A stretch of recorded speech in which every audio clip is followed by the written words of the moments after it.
Dia 20 de novembro de 2020, o Café Geográfico da Unesp de Rio Claro realizou seu primeiro Cine Debate de forma online. O Café Geográfico é composto por alunos da graduação que tem como objetivo democratizar e divulgar o conhecimento dentro da área geográfica. Nesse Cine, a gente discutiu 2 documentários. O primeiro, Guerras do Brasil, especificamente o episódio 2, As Guerras de Palmares, e o outro documentário, Conversa Griot, Diva e Ângela. Para o primeiro documentário, a gente contou com a presença de Henrique Santos Domingos, que é graduado em Geografia na Unesp de Rio Claro, e para o segundo, a gente contou com a presença da Beatriz Magalhães Santos, que também é graduada na Unesp de Rio Claro. Dessa forma, a gente achou melhor postar e divulgar dentro aqui do nosso canal no YouTube. Qualquer dúvida que você tiver a respeito do café e interesse em participar, a gente vai deixar o nosso e-mail aqui embaixo para vocês entrarem em contato com a gente. Durante o Cine, a gente apresentou brevemente 2 trechos do documentários. Então é isso. Sigam também a gente nas nossas redes sociais.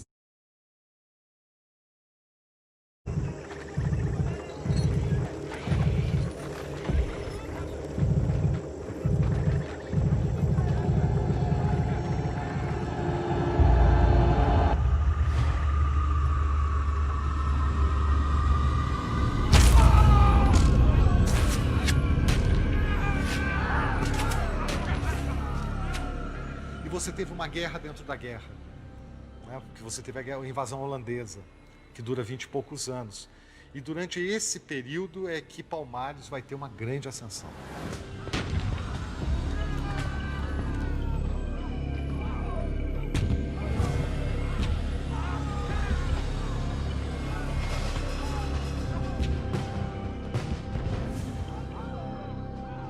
A invasão holandesa, ela desestruturou toda a sociedade colonial portuguesa, com a destruição dos engenhos, da economia.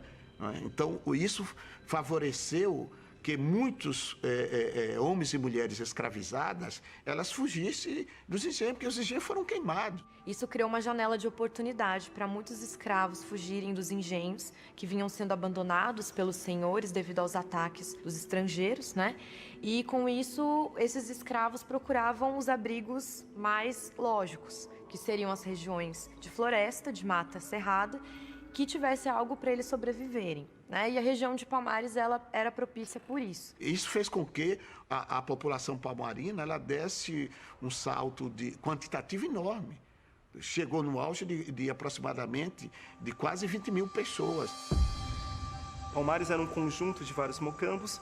Os mais famosos eram de Macaco, Andalactuti, Tabocas, de Zumbi, Dambraganga, Ozenga, Aqualtune, Acotirene.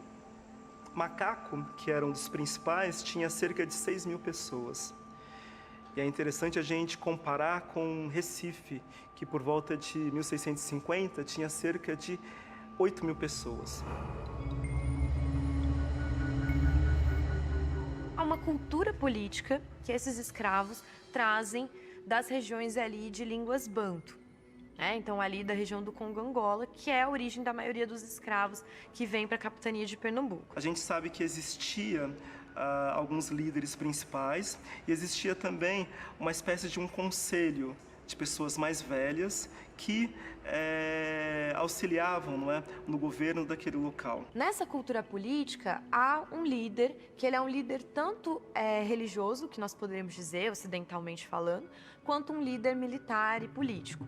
Esse líder, ele é um sacerdote que ele tem a principal função de se comunicar com os ancestrais. Essas são culturas muito ligadas aos seus ancestrais, às suas linhagens, que são também cultuadas como o que nós ocidentais chamaríamos de divindades.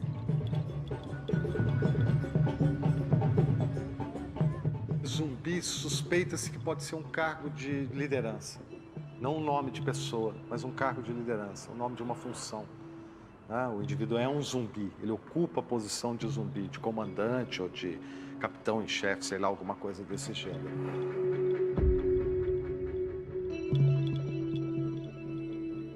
Até o próprio nome dele vem de um cargo, né, que significa o Senhor da Guerra, ou Deus da Guerra. Então ele é um líder, tanto militar, quanto espiritual, quanto político.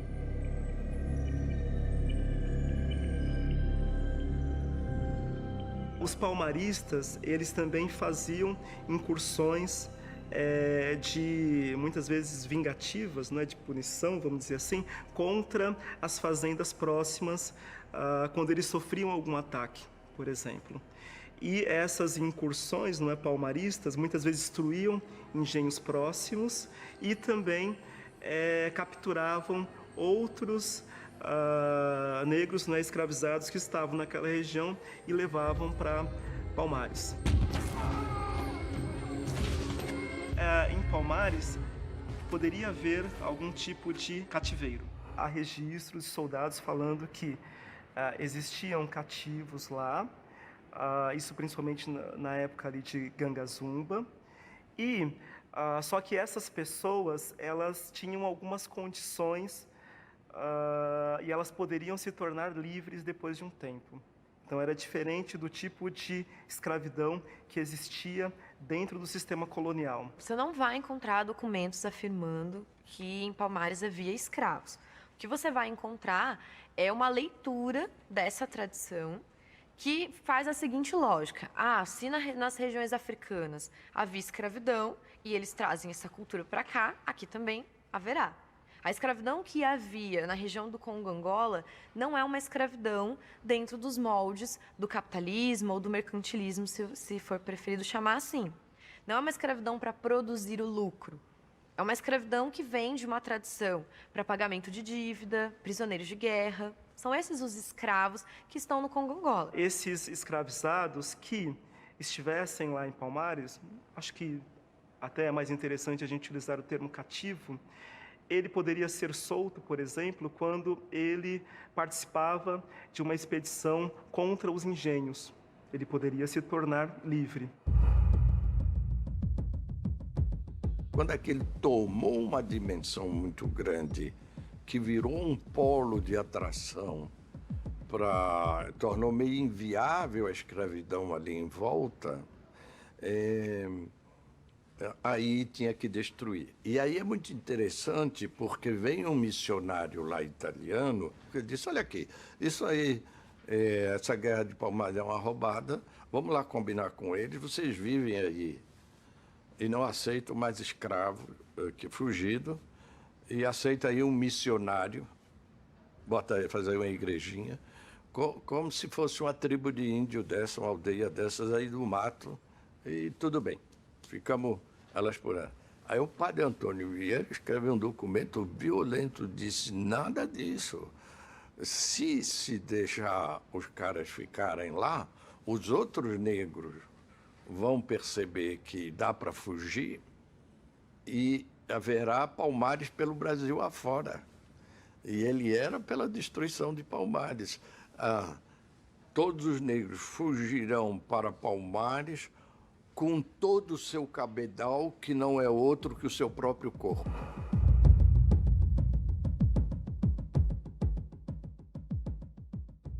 Bom, primeiramente vou explicar aqui que eu estou usando o meu celular como câmera, aí eu estou com o monitor aqui atrás para ler algumas coisas que eu coloquei, né, para não me perder na conversa. E também estou olhando uma outra tela que eu estou usando para gravar, a pedido do pessoal do café, por isso que às vezes eu vou ficar mexendo a cabeça assim, parecendo meio doidinho, mas é porque tem várias coisas aqui na minha frente, né. E esse documentário, o Guerras do Brasil, se eu não me engano, esse é o episódio 2, né, sobre Palmares. Eu não conhecia ele até então, até agradeço que o pessoal do café tenha me passado. Ele é um documentário que ele tem cerca de 25 minutos, acredito eu. E eu achei ele muito bom. A partir de agora eu vou até usar ele nas minhas aulas, vou usar ele nas minhas atividades. Eu recomendo que todo mundo assista ele por inteiro. Aí eu agradeço vocês terem me passado ele, terem exibido agora também os trechos que eu pedi para vocês passarem.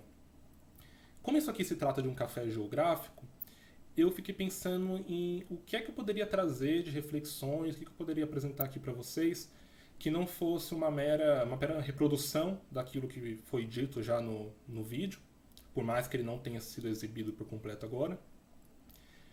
E, claro, trazendo coisas da geografia, trazendo todas aquelas ferramentas que a geografia nos proporciona. E é inegável a gente perceber que é possível olhar para Palmares sob o ponto de vista do território, de outras categorias, de outros conceitos também, Só que agora, nessa minha primeira parte aqui, nessa primeira questão que eu vou trazer para reflexão, vai estar relacionado ao território. E se alguém se sentir à vontade para perguntar, para trazer reflexões, eles podem ficar à vontade aí para me interromper. A Beatriz também, por favor, Bia, se quiser, no momento que você quiser me interromper para falar alguma coisa, fica super à vontade. E, bom, essa questão do território, ela é interessante porque o território, ele é algo que já faz parte, assim, do conhecimento geral, digamos que do senso comum, porque desde cedo, a maior parte de nós está, de alguma forma, em contato com histórias que envolvem espaços que foram apropriados, espaços que estão sendo atacados, defendidos, onde ali se exercem relações de poder. E isso é passado para a gente através das brincadeiras, através dos filmes, né, dos jogos, dos livros também. E, claro, também através da escola, por exemplo, tanto na história quanto na geografia, mas principalmente na história, quando a gente vai falar de Segunda Guerra Mundial, sempre vem em mente aqueles mapas com as setas, né, indicando o avanço das tropas, quais foram os territórios conquistados, os recursos que tinham ali. Então isso tudo vai fazendo com que digamos que esse conceito ele se difunda por todos. E se a gente for pensar bem, Palmares, que é o foco aqui da nossa discussão, Palmares também é um exemplo de território, de conjuntos de território, mas que eles eram articulados. E, na verdade, é um ótimo exemplo de território que a gente pode utilizar, no caso aí de quem for professor, a gente pode utilizar nas nossas aulas, mas a gente pode utilizar no lugar de outros territórios que talvez não sejam tão interessantes assim a gente estar abordando. E Palmares é um bom exemplo de território porque se trata de um espaço que foi apropriado, houve uma história que se desenvolveu ali, houveram disputas e tudo mais, naquela concepção de território que eu trouxe anteriormente, já bem difundida, mas Palmares também é um território numa concepção que vai além, numa concepção mais complexa, né? E é nesse sentido que eu pretendo explorar aqui com vocês. E aí eu vou fazer 2 comentários primeiro, né, que eu acho importante. O primeiro deles é que eu não tenho especialização na área, eu não faço mestrado, doutorado, nada do tipo, né? Os conhecimentos que eu tenho sobre isso são os que eu adquiri através de leituras, através das aulas, na graduação, de discussões, de reflexões minhas. Então, assim, não esperem de mim nenhum tipo de rigor científico, nada do tipo. Vou misturar várias coisas aqui que eu achei interessante trazer para vocês. Em segundo lugar, também, que eu acho importante falar para vocês, que eu não faço parte de nenhum coletivo negro, apesar de conhecer muitos. Respeito todos, mas eu não faço parte, né? E não tem nenhuma questão por trás disso. Mas eu também tenho as minhas concepções, tenho as minhas práticas no dia a dia, principalmente enquanto professor, e acredito que é com base nelas que eu também vou trazer essas reflexões aqui que eu preparei para vocês. E, bom, olhar Palmares do ponto de vista de um território, de uma forma um pouco mais abrangente, é possível perceber que o quê? Esses territórios em conjunto formavam Palmares, eles tinham ali a dimensão, tinham um determinado formato, uma área, tinham seus recursos, as coisas que foram construídas neles, mas também existiam as pessoas que ali viviam, que não eram poucas, né? Chegou no vídeo, se não me engano ele é um historiador, ele fala que chega a ser de 6 mil pessoas. Então as pessoas que viviam ali, as ações cotidianas delas nesses territórios, as ações, digamos que excepcionais nos momentos da incursão das tropas que atacavam Palmares, ou quando eles atacavam as fazendas, os engenhos, ou realizavam outras ações. Enfim, as práticas culturais que ali se desenvolviam, a história que ali era construída, né? Que foi construída naquele território e com aquele território. Sendo assim, a gente não consegue separar a parte material, da parte imaterial, da parte subjetiva, cultural e até mesmo espiritual, quando a gente vai tratar de qualquer território e de Palmares principalmente. E essa inseparabilidade do material, do espiritual, do cultural, ela é evidenciada quando Palmares ele era uma alternativa àquela ordem vigente. Ele era uma alternativa, né, uma contestação àquele sistema escravocrata, àquele sistema colonial. E desse lugar desse conjunto de territórios, dessa confederação de comunidades, emanavam influências para a região e para outros lugares também, distantes ou não, e que tornavam a escravidão ali nas proximidades praticamente insustentáveis, né? Praticamente insustentável, porque existia esse atrativo para os escravos fugirem, existia os movimentos, né, de incursão desses quilombolas até os engenhos para a liberação dos escravos. Então existia um clima de medo, um clima de instabilidade para a elite escravocrata local. E além de emanar essa influência, para esse território também convergiam pessoas, convergiam mercadorias, as trocas que eles faziam com o entorno e entre si. Convergia o medo, né, convergia o ódio das elites escravocratas, como eu falei, que então resolveram primeiro tentaram fazer um acordo, isso vocês depois vão ver lá no próprio documentário, para quem for atrás, mas o resultado final foi a destruição do quilombo. Era necessário destruir aquele lugar para acabar com essa influência, para acabar com esses condicionamentos que Palmares estava causando no entorno. Né? Para acabar com o zumbi, para acabar com toda essa influência, era necessário destruir o lugar. Por isso que é importante a gente levar essa questão do território, do espaço, também em consideração. E tanto que após a destruição do quilombo, algumas tropas permaneceram na região ali da Serra da Barriga, das serras do entorno, para evitar que os quilombolas que conseguiram escapar ou que novos escravos que viessem a fugir retornassem para aquela região, fossem para ali e fundassem um novo quilombo, restituíssem, né, o quilombo anterior e assim continuassem a desestabilizar a ordem local. Então isso é uma demonstração dessa inseparabilidade assim, da parte material da parte imaterial do território. Tanto que Zumbi, né, conhecido como Zumbi dos Palmares, tá localizado ali. E lá no começo eu falei que Palmares é um exemplo de território e não que ele era. Né? Ele é um território, ele continua existindo. Agora, ele continua exercendo, ele continua sofrendo influências, mas de algumas outras formas. E aí, para a gente entender isso, é importante a gente compreender que os territórios eles se transformam ao longo do tempo, ao longo da história. E, na realidade, né, os territórios se transformando são a própria história, é o próprio tempo histórico. E nessa transformação eles vão adquirindo novos contornos, novos tamanhos, novos objetos, pessoas, práticas, significados. Claro, isso sempre em articulação com um contexto maior na qual eles se inserem. E algumas coisas, obviamente, se mantêm. Né? E no caso de Palmares, que é um território que foi sofrendo transformações ao longo da história, é possível ainda encontrar, pelo menos, algumas das estruturas originais, né, ou restauradas. Por exemplo, lá na Serra da Barriga tem ainda uma das comunidades lá, servindo hoje como um patrimônio, como um lugar turístico também para outros usos. Só que, para além dessa localização,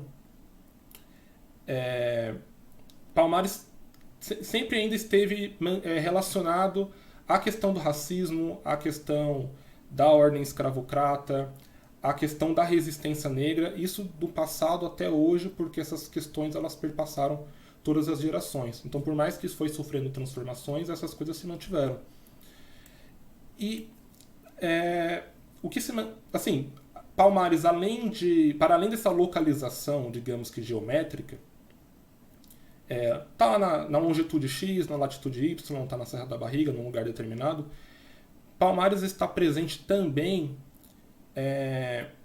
em outros lugares, em outras práticas. Né? Ele transcende essa localização exata dele.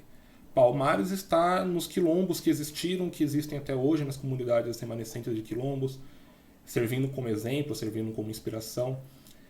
Palmares está em todas as formas de resistência no movimento negro. Palmares está presente no imaginário popular, né? Muito por conta da escola, por conta da mídia, de documentários como esse que foi passado. Está presente na discussão de hoje. Então, para além dessa existência desse território, né, digamos que materialmente localizado, ele está presente em outros lugares também. Ele está presente no nosso imaginário. Eu não sei se eu posso chamar isso de um território epistêmico, Não sei se o termo, digamos que o termo correto, né? Eu nunca investiguei muito a fundo esse conceito.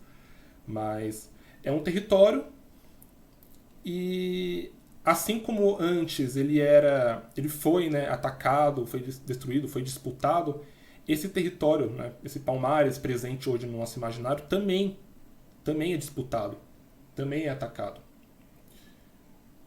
Olha lá, o nome do bairro onde eu moro se chama Pinheirinho dos Palmares. Portanto, não é uma coisa que pertence só ao passado, né? Por isso que eu falei que ele não era um território, que ele é. E aí, para falar dessa questão desse território que ainda se mantém disputado, né, eu vou trazer algumas coisas aqui relacionadas à memória e à identidade. Eu pensei em dar uma diferenciada, mas vocês vão entender mais ou menos no final por que eu trouxe isso. Eu vou trazer aqui um texto de um autor chamado Michael Pollack, num texto intitulado Memória e Identidade Social. Depois eu posso mandar para vocês, para quem tiver interesse. Mas o nome do texto é bem simples: Memória e Identidade Social, Michael Pollack, com 2 L's e um K.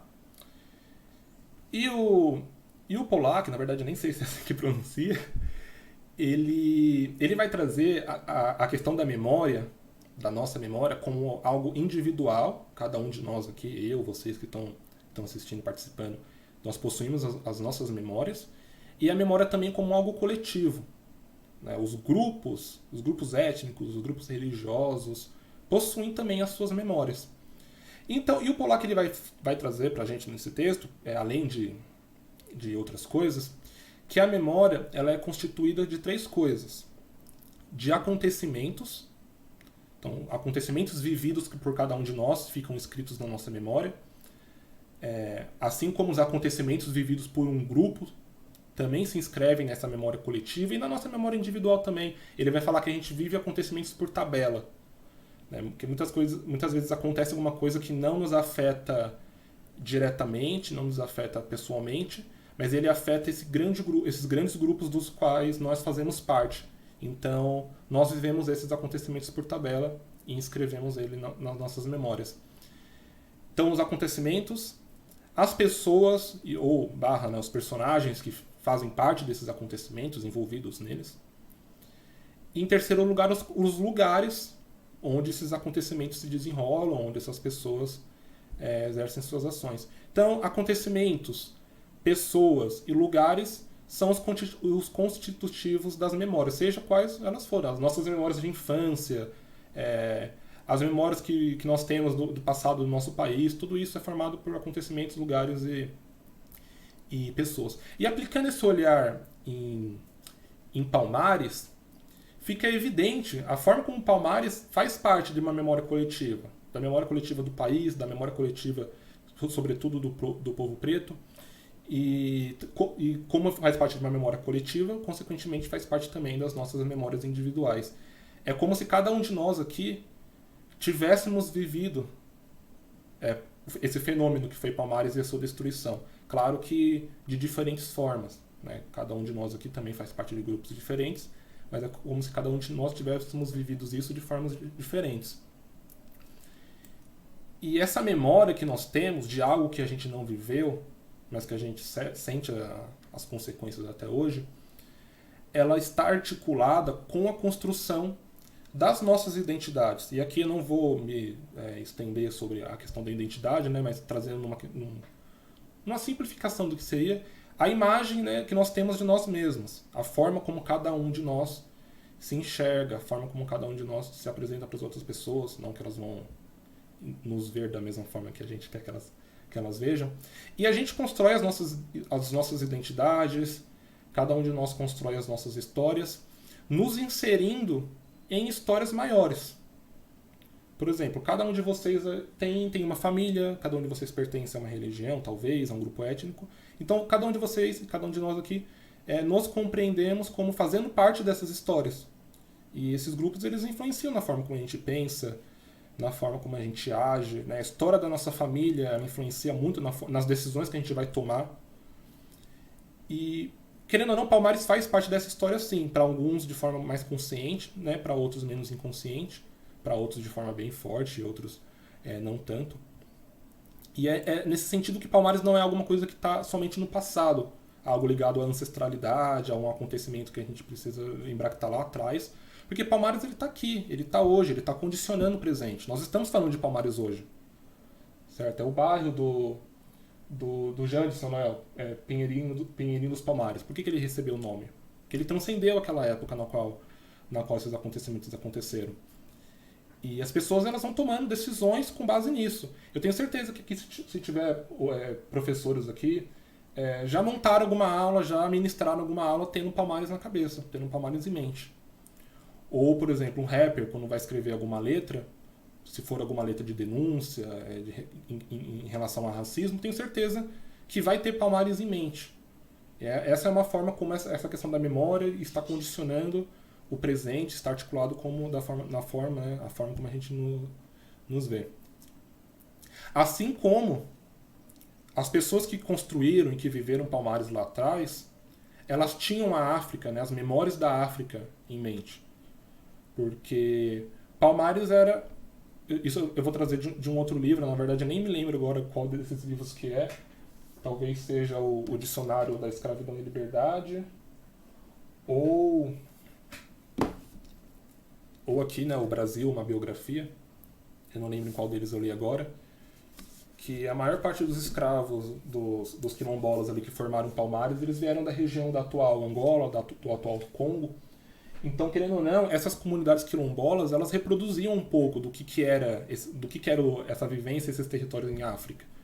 Então, assim como essas pessoas tinham essa África do passado em mente para construir Palmares, o movimento negro, que durante séculos e décadas lutou para instituir a Lei 10.639, também tinha Palmares em mente. Tanto que essa lei ela vai instituir o quê? A obrigatoriedade, né, do ensino de história e cultura afro-brasileira, e o dia 20 de novembro, que é hoje, como o Dia da Consciência Negra, que é justamente o dia da destruição do Quilombo. Aí está um outro exemplo, de novo, de como esse passado está aqui presente e condicionando o futuro.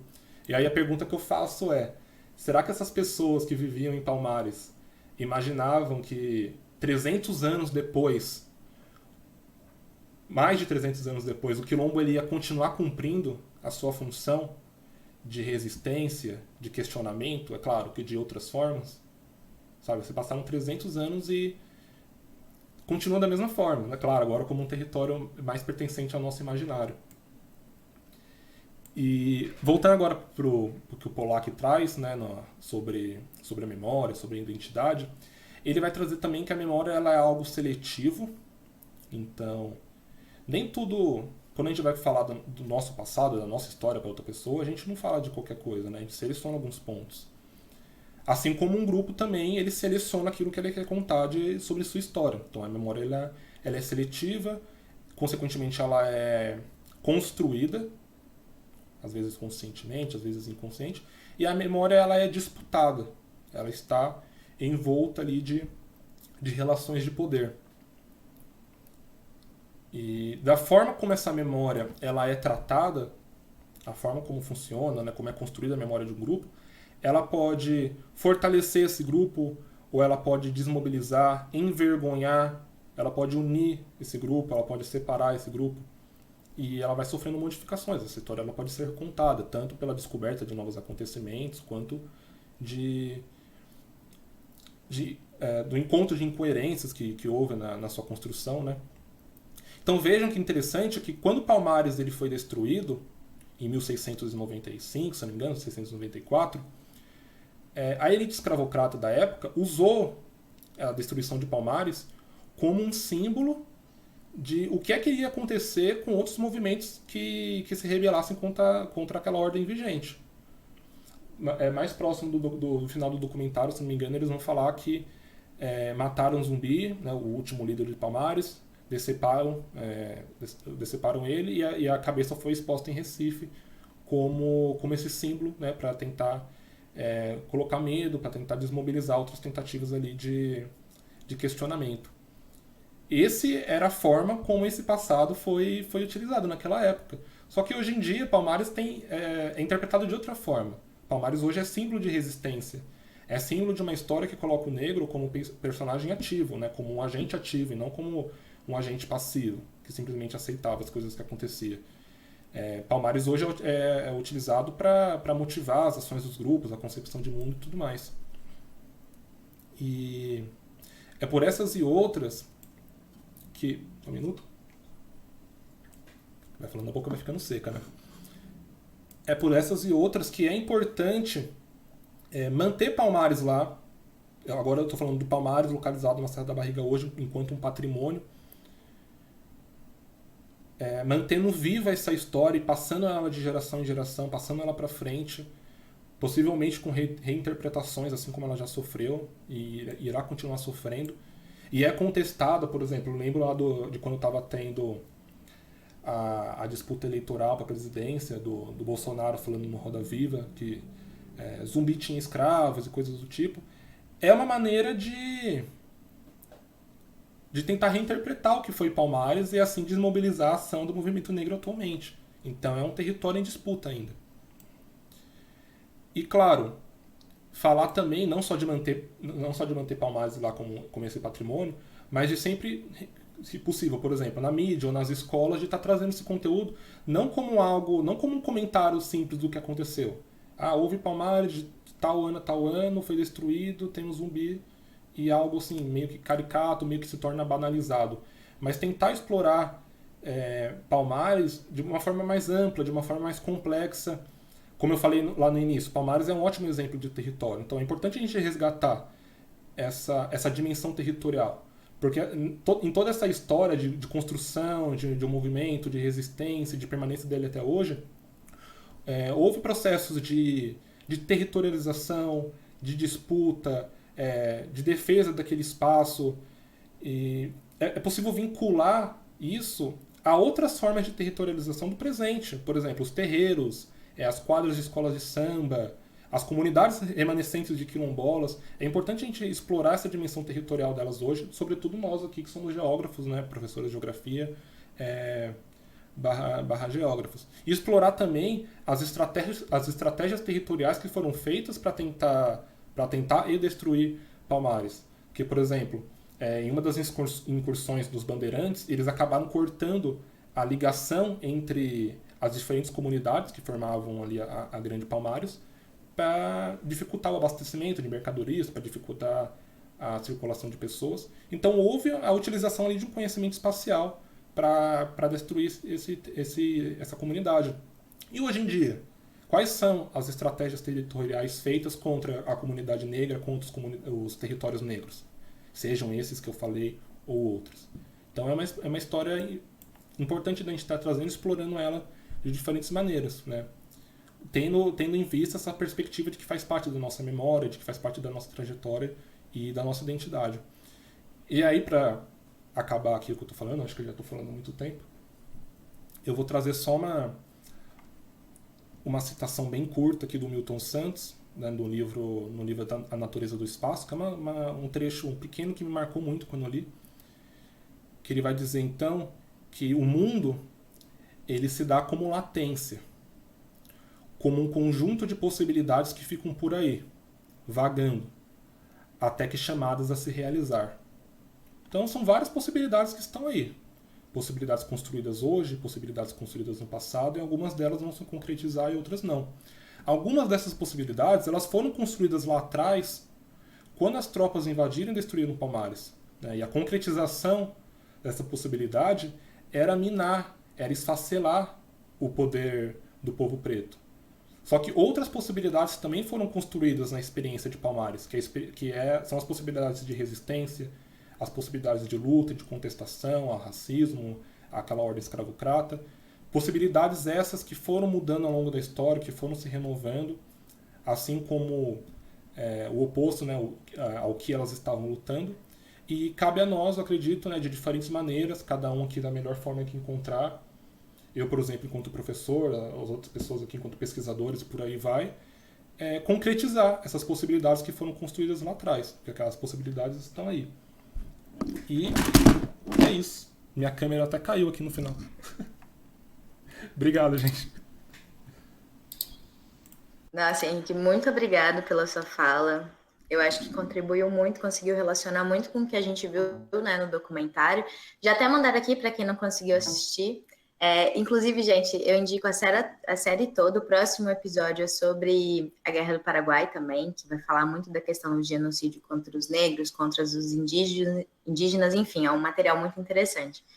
Muito obrigado mesmo pela sua fala, pela sua contribuição. Olhar Palmares, né, dessa forma, do passado, ver Palmares no presente, é muito importante para nós, né, muito importante para a comunidade negra como um todo. Entender Palmares, eu falo isso por mim, assim, o sempre foi passado para mim, né, que é um grupo só, e quando a gente vê o documentário, quando a gente vai estudar, a gente vê a estrutura, né, política, militar que tinha, né, o líder, a figura do zumbi, como ela era para aquele local, né, então tudo isso é muito importante, assim. Uma coisa que me deixou muito interessante quando eu assisti o documentário foi ver que durante mais de um século se passou, né, a questão de Palmares, ali da luta dos Palmares contra os portugueses, então é pensar num sistema totalmente organizado, que isso não é passado para a gente, né, sempre passado como uma coisa muito arcaica, como uma coisa muito rebelde, né? E ver toda essa organização que eles conseguiram resistir e resistem até hoje, como você colocou muito bem. De novo, muito obrigada. Agora a gente vai passar outro documentário e depois a gente passa para a fala da Beatriz. Pode ser? Gabi, tá tudo certo aí para passar o documentário?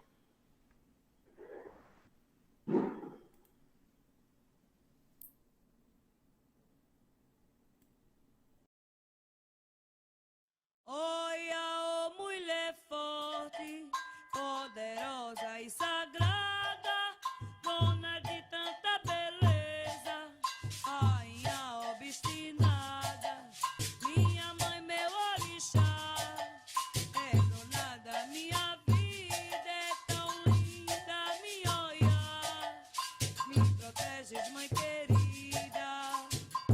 Iruloia, Cocilouro, Iruloia. O contar faz parte da história do negro, né? Por conta de ele vir de lá ser tirado, né, do lugar onde ele viveu e trazido para um lugar estranho. E a história, se não fosse os contadores de história, a gente não tinha. Muita coisa que a gente ficou sabendo, tudo foi através disso. Ainda mais aqui no Brasil, que a gente não tem documento, né, da história. Então eu faço isso até hoje na família, porque a minha mãe fazia, as minhas tias faziam, contar a história do passado. Eu trago comigo toda aquela resistência das minhas avós, viu? Os segredos, assim dizer, né? Algumas histórias de lá de África não podia contar, né? Não podia. Por isso que elas contavam, a minha bisavó contava, que elas cochichavam a história. Eu gostava quando a minha bisavó, a gente chamava ela de vozinha, que é quando ela chegou a Rio Claro. Essa do lado da minha mãe, que a família do lado da minha mãe começou aqui em Rio Claro. Ela disse que ela chegou no Ceará, e do Ceará ela foi indo, sabe? Fazendo essa trajetória, indo para um lugar, indo até quando chegou em Rio Claro. E ela contava que ela sentiu que ela ia ser feliz em Rio Claro. E ela falava para nós, aí eu sabia que eu ia ser feliz aqui, porque eu tive vocês, porque até então ela não tinha família. Não tinha, ela só tinha ela, né? Ela não sabia quem era a mãe dela, nem quem era o pai, nem nada. Então ela dizia para nós, eu gostava quando ela falava isso. Ela contava que eles vieram assim, um grupo de escravos, só que assim, foram comprados.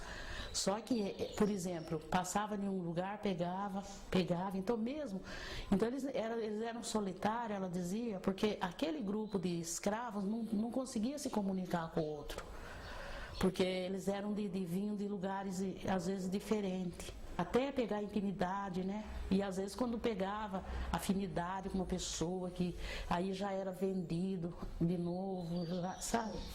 Então ela dizia que a escravidão do negro foi a mais cruel, porque muitos povos foram escravos, mas ela dizia, a escravidão do negro separou as famílias e os amigos, né?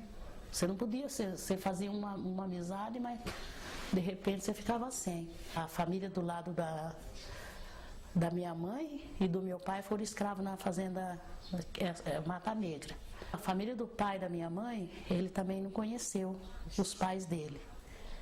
Porque o pai da minha mãe, ele deve ter nascido na lei do ventre livre, porque ele nunca viu a mãe dele. E ele disse que ele vivia assim, solto. Cada pessoa, uma pessoa dava uma coisa, o outro cuidava, assim ele viveu. E ele disse que quando os italianos chegaram aqui em Rio Claro, ele disse que se infiltrou numa família italiana. E essa família italiana foi como que adotou ele. Elas contavam pra gente que em Rio Claro o tráfico de crianças era muito forte. Pelo que ela me contava, todo mundo passava por Rio Claro, quem vinha de outras regiões. E as crianças eram levadas, né? E essa minha bisavó teve um filho que foi levado embora. Então eu conheci ela morreu com mais de 100 anos. E ela morreu procurando esse filho. Tem uma tia que viveu,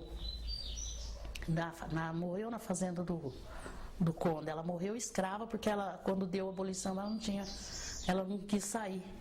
Porque eles tinham até medo de enfrentar outra situação, sabe? Teve um filho dela que foi dado de presente. A fazendeira lá deu de presente para uma afilhada. Entrava na senzala para pegar falava que a costureira estava na casa grande e vinha pegar uma criança. Aí elas já começavam a se lamentar, porque aquela criança nunca mais ia, porque diz que a costureira enfeitava, né? Vestia a criança, enfeitava e dava de presente. Quando as crianças nasciam, o fazendeiro que ia dar o nome, né? Diz que o nome sempre era o nome de uma pessoa da família dele ou de um santo da igreja. Muito, você vê quanta Maria tem, né? Sebastião tinha bastante. E aí, só que eles escolhiam o nome de África. Então eles cochichavam primeiro no ouvido do bebê. Aí, quando chegava na madrugada, diz que eles iam no terreiro, os negros saíam tudo da senzala, pegavam o bebê e mostravam para a lua. E depois eles mostravam para a lua, aí o pai ou a mãe falavam o nome, e daí todos os negros gritavam o nome da criança para a lua. E depois era assim que eles colocavam. Daí, quando o fazendeiro vinha e dava o nome, eles já tinham batizado aquela criança. Foi muito dura essa fase dos filhos irem embora. E quando elas contavam essa parte da história, elas ficavam muito tristes. E houve uma época que elas ficaram sem ter filho. Elas ficaram 4 anos sem ter filho. Depois que parou de nascer criança, enfraqueceu o tráfico de criança aqui em Rio Claro. A pessoa fala assim para nós que nós negros não somos organizados. Mas como não, né? Se a gente conseguiu se organizar num país que não era o da gente. E a trajetória da mulher? Que pela trajetória da mulher, você está vendo a organização da mulher e do homem. Porque como que elas não ficavam grávidas? Quando elas tinham que ter filho pro comércio e até a questão do aleitamento, né? Que elas tinham que fazer isso. Essa questão familiar do negro, ela não tem muito tempo antes da abolição. Porque foi quando veio a lei, né? Que proibiu a venda de separar a família. Eu não sei quem é a minha família.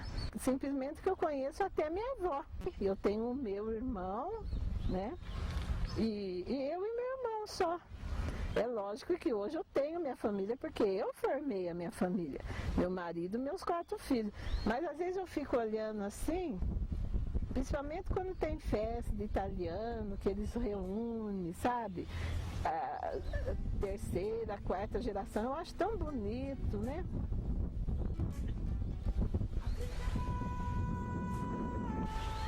Às vezes eu posso ter tanto parente, eu não sei. O Brasil tem uma dívida muito grande para nós negros, viu? Muito grande. Que o que eles fizeram com nós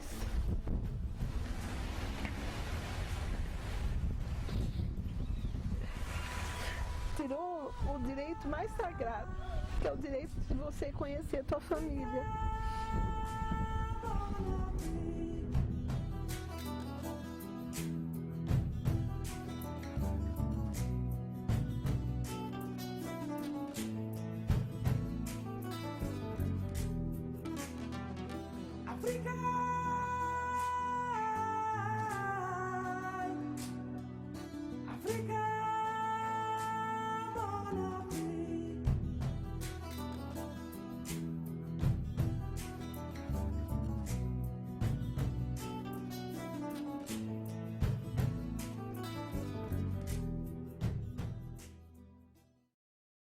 Dia 13 de maio, eles falam o dia da abolição, né? Que aqui em Rio Claro foi em fevereiro. Foi 5 de fevereiro. Então eu pergunto para eles, gente, o que aconteceu no dia seguinte? Então no dia seguinte estavam livres, né? Quando foi para dar a libertação veio a delegacia, né? Antes, né? O barão trouxe a delegacia de vadiagem para Rio Claro. A lei pro negro, ela vem assim, sempre com emendas, né? Lembra que tinha as terras que eles tinham que dar para as pessoas, para os escravos, que tinha que ter uma reparação, né? O negro tem um prazo para poder fazer a terra produzir. A vozinha contava que naquele casarão da rua 6 ali, Avenida 2, morava o barão de Porto Feliz ali. Ela disse que fez o parto do barão, essa vozinha. Então ela disse que eles faziam reuniões noturnas ali. Inclusive quando proibiu o tráfico, disse que eles se reuniam ali e traziam os negros. Falava que ia ter um jogo de carteado e eles ali então negociavam os negros, que era tráfico clandestino, né? Então ali eles decidiram, em reunião com os fazendeiros da região, que teria um prazo para o negro produzir e que nenhum comerciante podia negociar com os negros. Então os donos das vendas, eles não podiam vender nada, facilitar nada para o negro. E o negro não tinha dinheiro. Então elas contavam que eles saíram livres das fazendas, sem as ferramentas de trabalho, né? E com a terra. Então eles iam no armazém e tentavam negociar a semente e a ferramenta para pagar quando tivesse a colheita. Não conseguiu. As pessoas gostam de falar assim pra gente: oi, nos Estados Unidos o racismo é mais severo do que aqui. Só que nos Estados Unidos o racismo ele não é velado, que nem aqui no Brasil. Então você vê, os negros americanos, eles saíram da escravidão, cada qual levou a sua ferramenta de trabalho. Aqui, não vou vender. Eles não diziam que não ia vender a semente porque queria a terra de volta. Então, se o negro não produzisse, ia mudando a cerca. A cerca foi um problema sério, viu? Aí eu falava, mãe, esse pé de tal coisa não estava aqui desse lado? Minha mãe falava, fica quieta, não fala nada, deixa. Sabe quando o dominador domina, o mais forte sobressai? Até que eles não ficavam com espaço mais. O negro é vagabundo, não trabalha, vamos tirar a terra dele. E aí você vê, eles ficavam perambulando pelas ruas. Aí vem a delegacia de vadiagem. Né? Você vê, na história de Rio Claro, tem o negro que foi espancado até a morte ali na esquina do Marcelo Schmidt, porque estava vadiando. A história foi muito cruel, principalmente com a nossa família.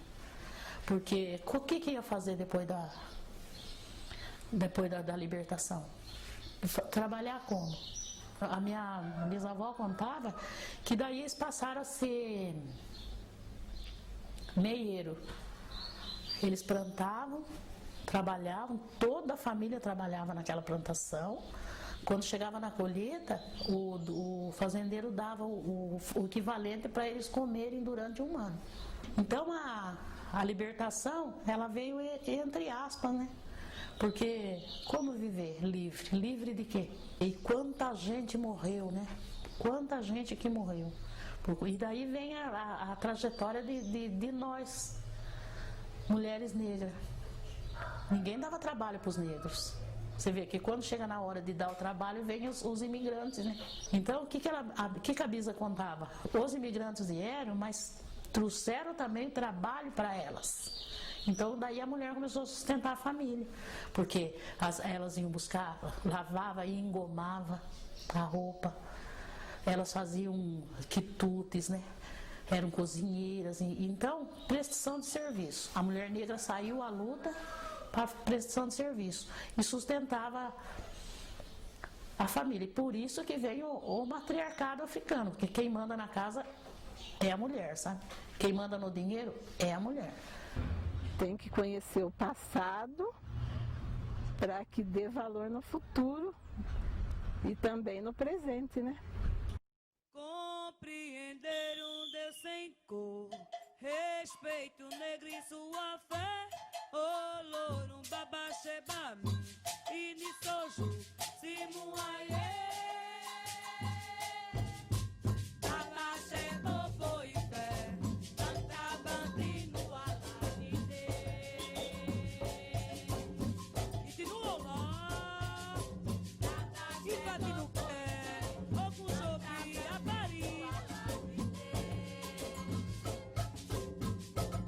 Se o mundo fosse assim, cheio de amor e paz, a força dos orixás revela a criação da natureza e a consciência humana, dignidade negra.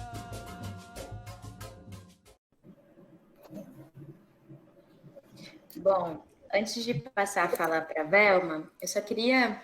o Leandro vai colocar aqui para a gente um link que vai ser um formulário de inscrição que a gente fez e a gente vai, no final, depois emitir uma declaração de participação, tá? Feita pelo centro acadêmico, e aí a gente envia no e-mail de vocês, tá bom, gente? Então, aí, para receber a declaração, precisa preencher o formulário. É isso. Agora, Beatriz, com você. E eu espero que vocês possam aproveitar, então, uma pequena apresentação de slide que eu fiz. Vocês podem projetar para mim, por gentileza? Bom, então, para começar, a minha fala, mesmo não conversando com o Henrique, dialoga muito com a fala dele. Eu vou trabalhar com alguns conceitos que ele trabalhou, como território, trazer questões de ancestralidade, enfim, muitas coisas em comum, o que é muito bacana. Pode passar o slide, por gentileza. Então, para começar, eu vou me basear, a minha fala foi construída a partir do documentário. Então, eu vou trazer algumas reflexões a partir do que a dona Diva e a dona Ângela falaram. Primeiramente, eu queria trazer para vocês o que são os griots. Então, tem um pesquisador que chama Renato Nogueira, né, que ele vai contar que os griots são pessoas de famílias que tinham como tarefa dobrar as palavras para esculpir o mundo. Ou seja, quando essas pessoas mais velhas, anciãs, negros escravizados, advindos de diversos povos da África, falavam sobre sua história, contavam para as próximas gerações, famílias e amigos sobre as histórias, eles, na verdade, estavam contando a sua visão de mundo, a sua construção de mundo, que vinham de um mundo África, do continente africano, na verdade, né? Também há um outro autor que eu gosto muito, que é um escritor marinês, que trabalhou muito com a tradição oral.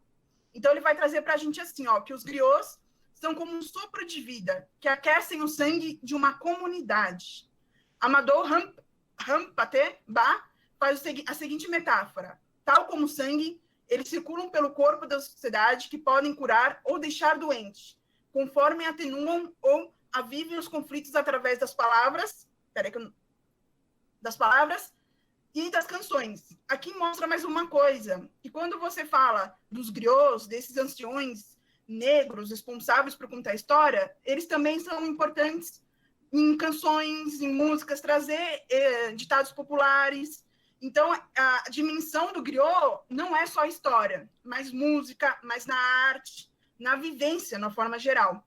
Então, eu trouxe essas definições, e eu trouxe bastante foto para vocês, que eu pude ter contato com a comunidade negra de Rio Claro. Durante minha graduação em Geografia, fiz alguns projetos com eles, fiz meu TCC com eles. Então, a primeira foto que eu trago é da dona Ângela, que está na ponta de blusa verde, a dona Diva no meio, e, se eu não me engano, que eu não cheguei a conhecer, a dona Clarice, eu não sei se é ela, mas aqui elas estavam numa conversa griot, que nem vocês viram no documentário, aconteciam várias conversas desse tipo no arquivo público. Era um projeto que chamava Projeto Portal Memória Viva. Então, isso foi especialmente em Rio Claro, e esse tambor aqui à frente é um tambor do tambu, que é uma expressão cultural muito importante para a comunidade negra, que eu vou falar um pouco mais à frente. Pode passar, por gentileza. Então, a dona Diva, olha o que ela fala para a gente. Então, associando o que eu falei do griot, olha o que ela vai falar para a gente. O contar faz parte da história do negro. Por conta dele ser tirado do lugar dele, do lugar onde ele viveu, e trazido para um lugar estranho, se não fossem os contadores de histórias, a gente não tinha muita coisa. Que a gente ficou sabendo, muita coisa que a gente ficou sabendo foi através disso. Ainda mais aqui no Brasil, que a gente não tem documento da história. Então, eu passo isso até hoje na minha família, porque minha mãe fazia contar a história do passado. Então, essa história do passado, como o Henrique colocou, são forças ancestrais, forças simbólicas, forças de potências, que hoje até residem até hoje na comunidade negra. E hoje ainda transformam o lugar que habitam, ou o território que habitam. Pode passar, por gentileza. Então, aqui eu trouxe, basicamente, com uma boa geógrafa, né? Eu trouxe o mapa de localização de Rio Claro, porque eu quero tratar um pouco da formação histórica e territorial de Rio Claro. Como se deu Rio Claro? Então, a gente pode perceber que aqui a gente tem escala nacional do Brasil, né? Você pega o estado de São Paulo, então o Rio Claro se concentra mais já quase a centro-oeste do estado de São Paulo. Pode passar. E aqui, então, eu quero trabalhar com vocês. Eu não sei se tem rio-clarenses, além do Henrique aqui, e de outros que eu não sei se são, mas quando a gente fala em Rio Claro, ou quando muitos pesquisadores vão trabalhar em Rio Claro, eles começam a contar a história de Rio Claro pela origem alemã, dos imigrantes alemãos, italianos. Mas será que começou por eles mesmo? Eles foram importantes, mas será que a origem da formação territorial e histórica de Rio Claro começou por eles? É sabido que não. Rio Claro, como muitos outros municípios, foi berço da escravidão, foi berço das fazendas de café. Então, escravizados advindos de vários lugares do Brasil, como a dona Diva colocou, pessoal do Ceará, pessoal da Bahia, pessoal do sul de Minas, muitos escravizados do sul de Minas vinham a Rio Claro ou como escravizados ou pós-libertação, né, como população para encontrar o seu lugar de habitar. Então, eu queria ler rapidinho para vocês aqui. Então, o que fala dessa construção?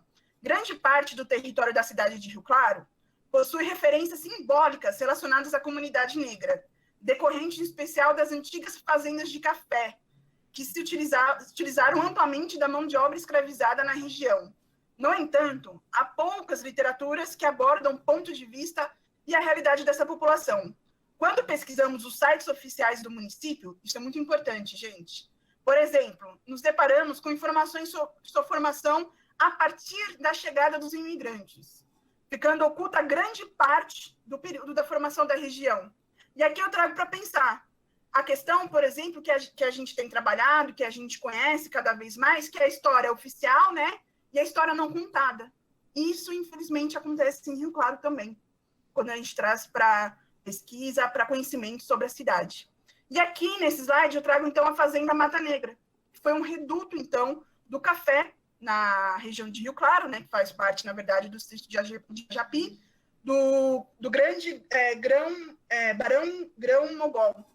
Então, no século XIX, havia essa fazenda, então, e tinham escravizados que trabalhavam no café aí. Pode ir. Então, aqui, é interessante porque quando a gente fala de Rio Claro, você fala dos imigrantes, os números dos imigrantes. Nós vamos encontrar a demografia de Rio Claro com enormes números de imigrantes italianos, alemães. Você encontra grandes sobrenomes até hoje. Se você falar de Rio Claro, você vai lembrar de grandes nomes de famílias alemãs, italianas, espanhóis em Rio Claro. Mas aqui eu trago uma tabela de um pesquisador, Warren Dean, que chegou a Rio Claro nos anos 50 e 60 e foi estudar a questão da escravidão no município. E ele traz para a gente aqui números que antigamente ainda não existia o IBGE, né? Então, aqui a gente tem números de censos de escravizados na região de Rio Claro. Então, aqui ele aponta que o número de escravizados ele começa a partir do 1882, né? Então, ele vai trazendo números muito interessantes para a gente e vai trazendo percentuagem dessa população total. Então, a gente pega em 1885, por exemplo, em junho, 20,5% da população da região de Rio Claro eram escravizados. Então, isso mostra, e aí está dentro de uma obra dele que chama Rio Claro, um sistema brasileiro de grande lavoura, que eu indico a vocês lerem. Ele vai explicar como se dava, então, essa escravidão dentro da região de Rio Claro. Pode passar, por gentileza. E aí, a partir da fala da dona Diva e da dona Ângela, eu quis trazer algum...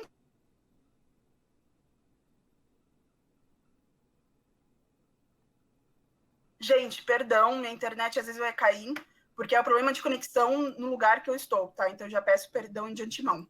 Mas, continuando, então, esses grandes pesquisadores, grandes pesquisas vão dizer, então, que a geografia é a ciência do presente que se faz no presente.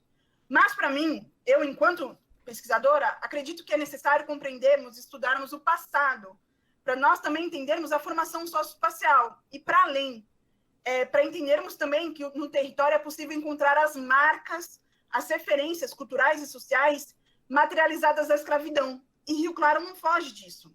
Rio Claro é possível encontrar essas marcas no territórios e os movimentos de resistência dessa comunidade negra até hoje. Então, eu trago aqui para vocês uma foto que está sem data, mas aqui são escravizados, então, em fazendas, né, na região de Rio Claro, utilizando roupas festivas, né, em relação ao dançar Moçambique, que como eu posso dizer, é uma forma cultural deles, né?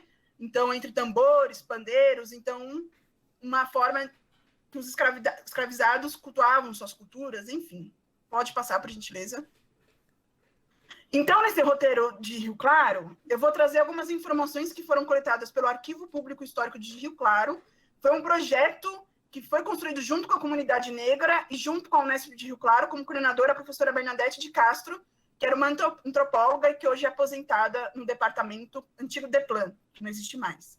Então, aqui o mapa de localização não está muito legível, mas eu vou trazer algumas questões da cidade de Rio Claro. Então, aqui, por exemplo, a gente tem um Lago Azul, né, nessa bolinha vermelha. Eu vou trazer algumas coisas de terreiros, de clubes, onde se localizam.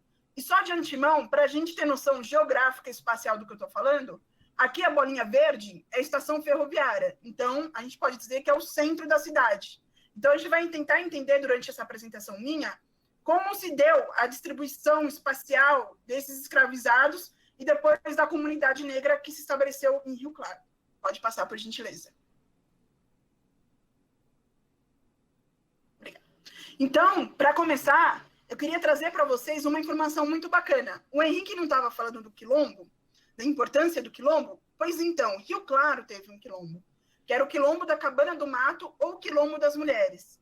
Ele serviu de importante local para a parada de muitos trabalhadores refugiados e fugitivos da escravidão. Eles vinham de diferentes regiões de São Paulo, tá? Então, eles vinham de São Paulo, da cidade de São Paulo, no sentido do interior, e paravam no local para descansar, antes de subir a direção atual da cidade de São Carlos. E é neste local que está presente o abacateiro, que a griodona Ângela, que em uma das entrevistas que ela fez no arquivo, ela conta ter sido plantado por sua família. E nesse abacateiro, embaixo do pé desse abacateiro, aconteciam muitas histórias. As mulheres da família dela contavam muitas histórias nessa época. O local também foi referência da ocorrência do jongo, manifestação consolidada entre os negros escravizados que trabalhavam nas plantações de café e de cana-de-açúcar, localizadas no sudeste brasileiro. Então, aqui eu trago uma imagem, né, do Lago Azul e aqui do abacateiro que existe até hoje. Pode passar. Aqui eu também trago, eu acho que vocês que fazem estágio já com a professora Bernadette ou João Pesato, ou já tiveram contato com a Escola Joaquim Salles, que fica na Rua 7, é importante porque a escola na verdade, ela está localizada onde era o primeiro cemitério de Rio Claro, tá? E aonde muitos escravizados eram enterrados. O próprio barão de Grão-Mogol foi enterrado lá, mas a pedido dele, antes da morte dele, do falecimento dele, ele voltou a ser transferido para a fazenda porque ele queria ser enterrado junto com seus escravizados. Então, o Joaquim Salles tem essa história muito potente. E quando a gente conversa com muitos afro-religiosos e também com muitos griots de Rio Claro, falam da questão energética e simbólica desse terreno, desse território, né? E se vocês olharem para o Colégio Joaquim Salles, quando vocês entram, atrás deles vocês conseguem ver uma figueira. E essa figueira também era muito importante para as manifestações culturais, aconteciam muitas festas, casamentos, debaixo dessa figueira. Então, a figueira ainda está hoje de pé também. Então, o Joaquim Salles tem essa importância que muitos desconhecem por vezes. Pode ir.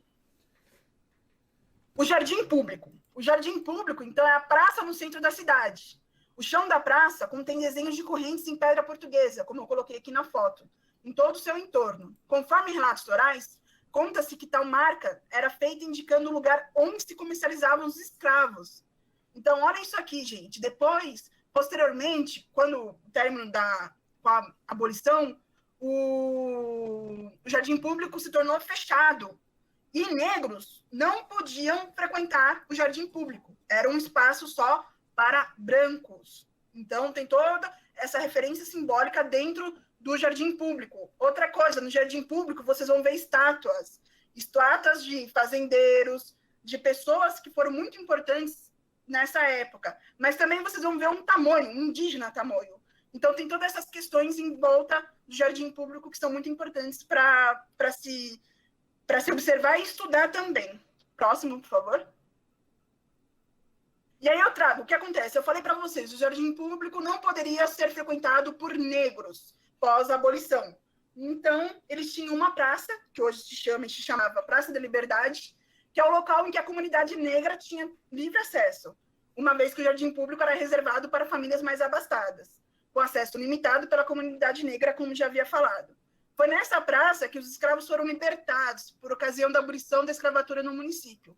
Se vocês forem até a praça, vocês vão encontrar esse monumento aqui que eu deixei para vocês. E aqui vai ter uma plaquinha explicando que lá foi assinada, né, a abolição da escravatura e tudo mais. Então, essa praça foi muito importante. Aqui eu coloquei uma imagem aérea para vocês entenderem que ela era de forma circular. Por favor, próxima. E aí tem a Praça da Boa Morte também, que é a antiga área de quilombo que abrigou por muitos anos uma figueira branca. Uma figueira é uma árvore, eu não coloquei foto aqui, acho que vai ter foto mais para frente, mas é uma árvore, e essa árvore tem um simbolismo ancestral muito forte, cultural, para essas comunidades escravizadas, negras, que vinham isso, na verdade, advindo da África, de vários países, várias nações, vários povos, e traziam essa importância da figueira, como outras plantas também, que eram muito de grande valia para essas comunidades. Então, você vê aí a relação natureza e ser muito próxima. Isso é muito, muito importante para a gente entender a comunidade negra hoje também. Então, um local, né, a Praça da Boa Morte, além da figueira, então ela possui essa grande importância para as manifestações culturais, tendo sido palcos de blocos de carnaval de rua da cidade. Então, aqui tem a Praça da Boa Morte para vocês. Próxima, por gentileza. E temos a Praça e a Figueira de São Benedito também, que localiza-se na Praça de São Benedito, onde também está a Igreja de São Benedito, como eu coloquei aqui na foto. Esta árvore, aqui eu trouxe para vocês, com cerca de 150 anos, é um marco da história da comunidade negra de Rio Claro, sendo considerada sagrada por ser uma forma de contato com os antepassados. Aqui eu estou me referindo à figueira. A figueira está aqui atrás da comunidade aqui que eles estão em volta do fogo. A figueira está aqui atrás deles. Então, a figueira foi um ponto de encontro para rituais, batizados, festas, especialmente para o tambu, que é uma outra manifestação muito importante para eles. O batuque da umbigada. A figueira, pela idade avançada, de fevereiro de 2014, não resistiu aos fortes ventos.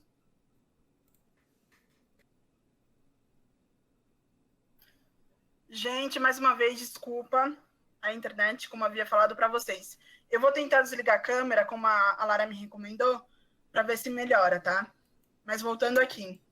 Então, a gente tem, né, essa questão da figueira, que ela tinha ainda a raiz, mas ela foi retirada, e aí a dona Diva conseguiu pegar ainda algumas mudas dela.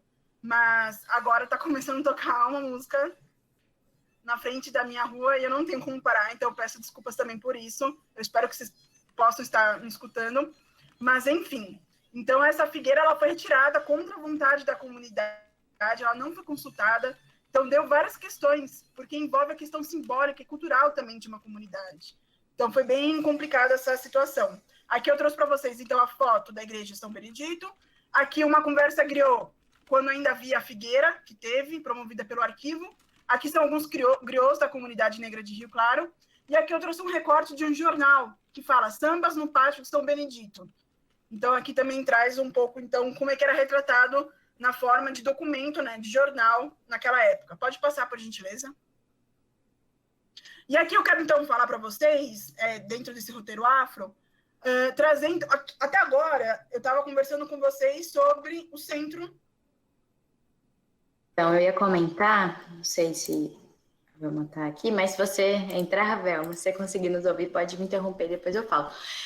No início do ano, a gente fez, né, um roteiro afro com a dona Diva. Algumas pessoas do primeiro ano do curso de Geografia participaram, eu vi algumas aqui, e ela chegou a comentar dessa questão da importância, né, que se tem a Figueira para a comunidade como um todo, né? Onde as igrejas muitas igrejas, as pessoas negras elas não podiam frequentar, como a Velma disse, o jardim público ele era fechado, né? Então tinha muitos locais em que era realmente proibido para essas pessoas estarem. Então se criou ali, né? Ela falou isso para a gente, que a Figueira se tornou um símbolo muito importante de ser um local onde poderiam se fazer essas comemorações, esse acordo, né? Ela chegou a comentar, não sei se vocês lembram, quem participou do roteiro afro, que acordos, quando eram feitos embaixo da Figueira, eram acordos muito respeitosos, né? Por ter essa importância simbólica que a Figueira ela tem para a comunidade, né? E quando a Beatriz também comenta sobre o Batuque de Umbigada, eu não sei se vocês chegaram a ter a oportunidade de ver alguma vez, né? Em Rio Claro, eu participou da Semana de Estudo já e foi muito interessante, foi um contato muito legal que a gente fez com eles. E sempre essa tradição da questão do batuque, né? A questão de ser tocado embaixo das figueiras. E como que o batuque, ele se transformou num símbolo de resistência. Ele não né? Ele não tem em todo o Brasil, se eu não me engano, é só numa região do estado de São Paulo. Muitos locais vão sendo enfraquecidos por justamente não ter um apoio, né? As pessoas não conseguirem continuar essa tradição, mas é muito, muito interessante também ver o lado da resistência, de como eles conseguem continuar, de como eles conseguem fazer o batuque. A Velma falou para a gente ir lendo e passando os slides, enquanto ela não consegue voltar. Então, vamos fazendo isso. Eu conheço alguns pontos, conheço alguns locais de Rio Claro, então, gente, vocês vão me ajudando aí, tá bom? Só vamos voltar ali no anterior, deixa eu só ver o que é bairro de Consolação e do estádio, eu não sei.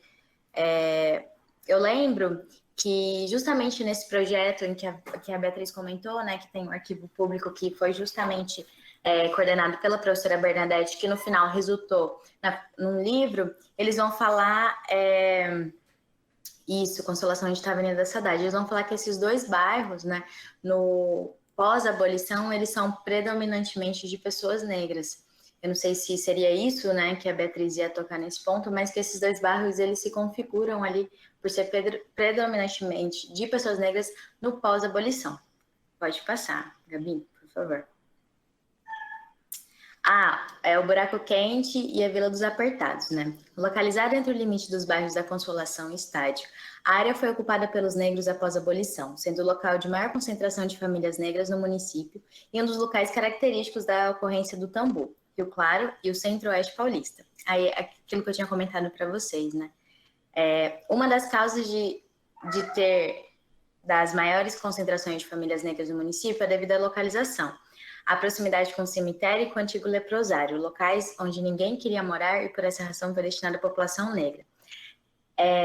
Justamente isso, né, que essas pessoas elas precisavam residir ali porque tinha essa questão de ninguém querer morar ali. Inclusive, eu estava lendo um documento esses tempos atrás que justamente comentava sobre isso, assim, quando se iniciou uma urbanização nesses bairros, houve uma repressão muito grande para com as famílias que já moravam ali, que já residiam ali.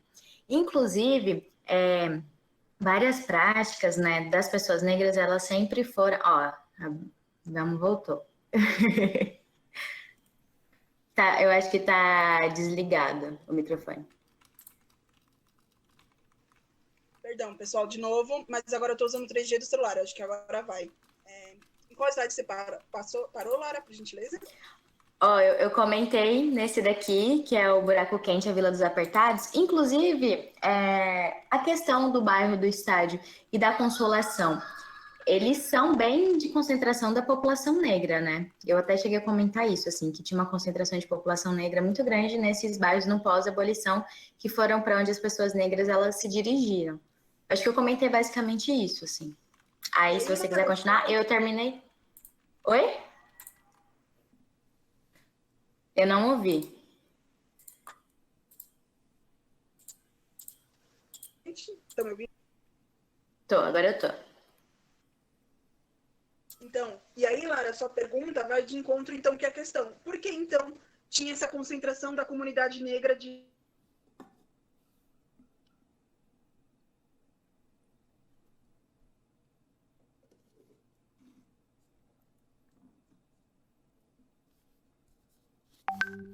Rio Claro, João Batista, né, perto, e perto do antigo leprosário, que hoje é um hospital, onde, então, ninguém quer morar perto do cemitério de leprosário, né? Então, foi por isso que se destinou essa localização, né, esses dois bairros, para a população negra. Então, aqui eu trago para vocês fotografias do Tambu, então, que era uma manifestação cultural, é uma manifestação cultural muito importante para as comunidades negras, né, de forma geral do Brasil. Então, aqui eu trago o Tambu, registrado em 1952. E aí, essas fotografias registradas pelo Rodolfo Copiva, na verdade, foi um pedido da polícia de Rio Claro para registrar, para mostrar que esses atos de manifestações culturais eram libidinosos, provocativos, que iam totalmente ao oposto ao que uma comunidade civilizatória pregava. Então, essas fotos, na verdade, serviram para a polícia. E aí, no título das fotos, vocês conseguem ler isso, ó, figura 1. A pedido da polícia para comprovar atos e gestos libidinosos, que é, por exemplo, o Tambu, né, e tinha também a umbigada, que é esse gesto que eles estão fazendo com o umbigo, o encontro do umbigo com o outro, né, que tem um significado muito importante para eles. Pode passar o próximo slide, por gentileza. E aí, no outro, eu trago, então, a partir disso, o que a dona Diva fala, né?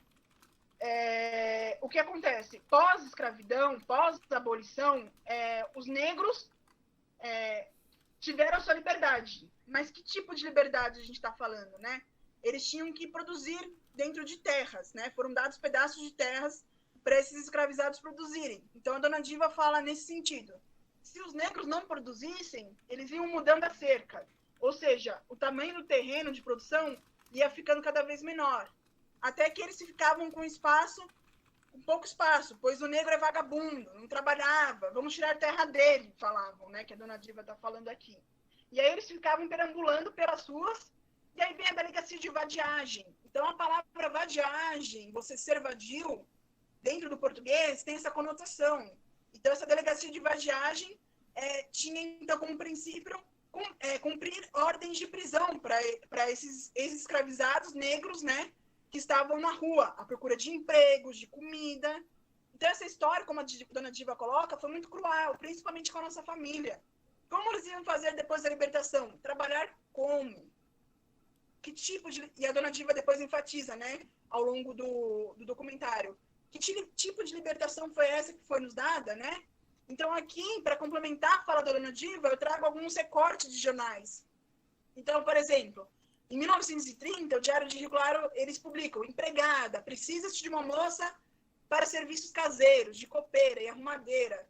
Prefere-se brancos. Então, aqui você já vê que o que acontece no final da escravidão, né, a abolição em Rio Claro é até mais cedo, em fevereiro, mas isso ocorre em 1888 porque já tinha uma política visando a entrada de imigrantes no Brasil, visando a entrada desses imigrantes para embranquecer, entre aspas, né, a população. Então, o que acontece? Aqui você já vê a comunidade, então, de imigrantes presentes em Rio Claro, e essa comunidade, então, começa a ter esses empregos, como a dona Diva própria coloca no documentário. Aqui outro recorte, de 1932. Ama de leite, precisa-se de uma sadia, de regularidade, pagando-se bem.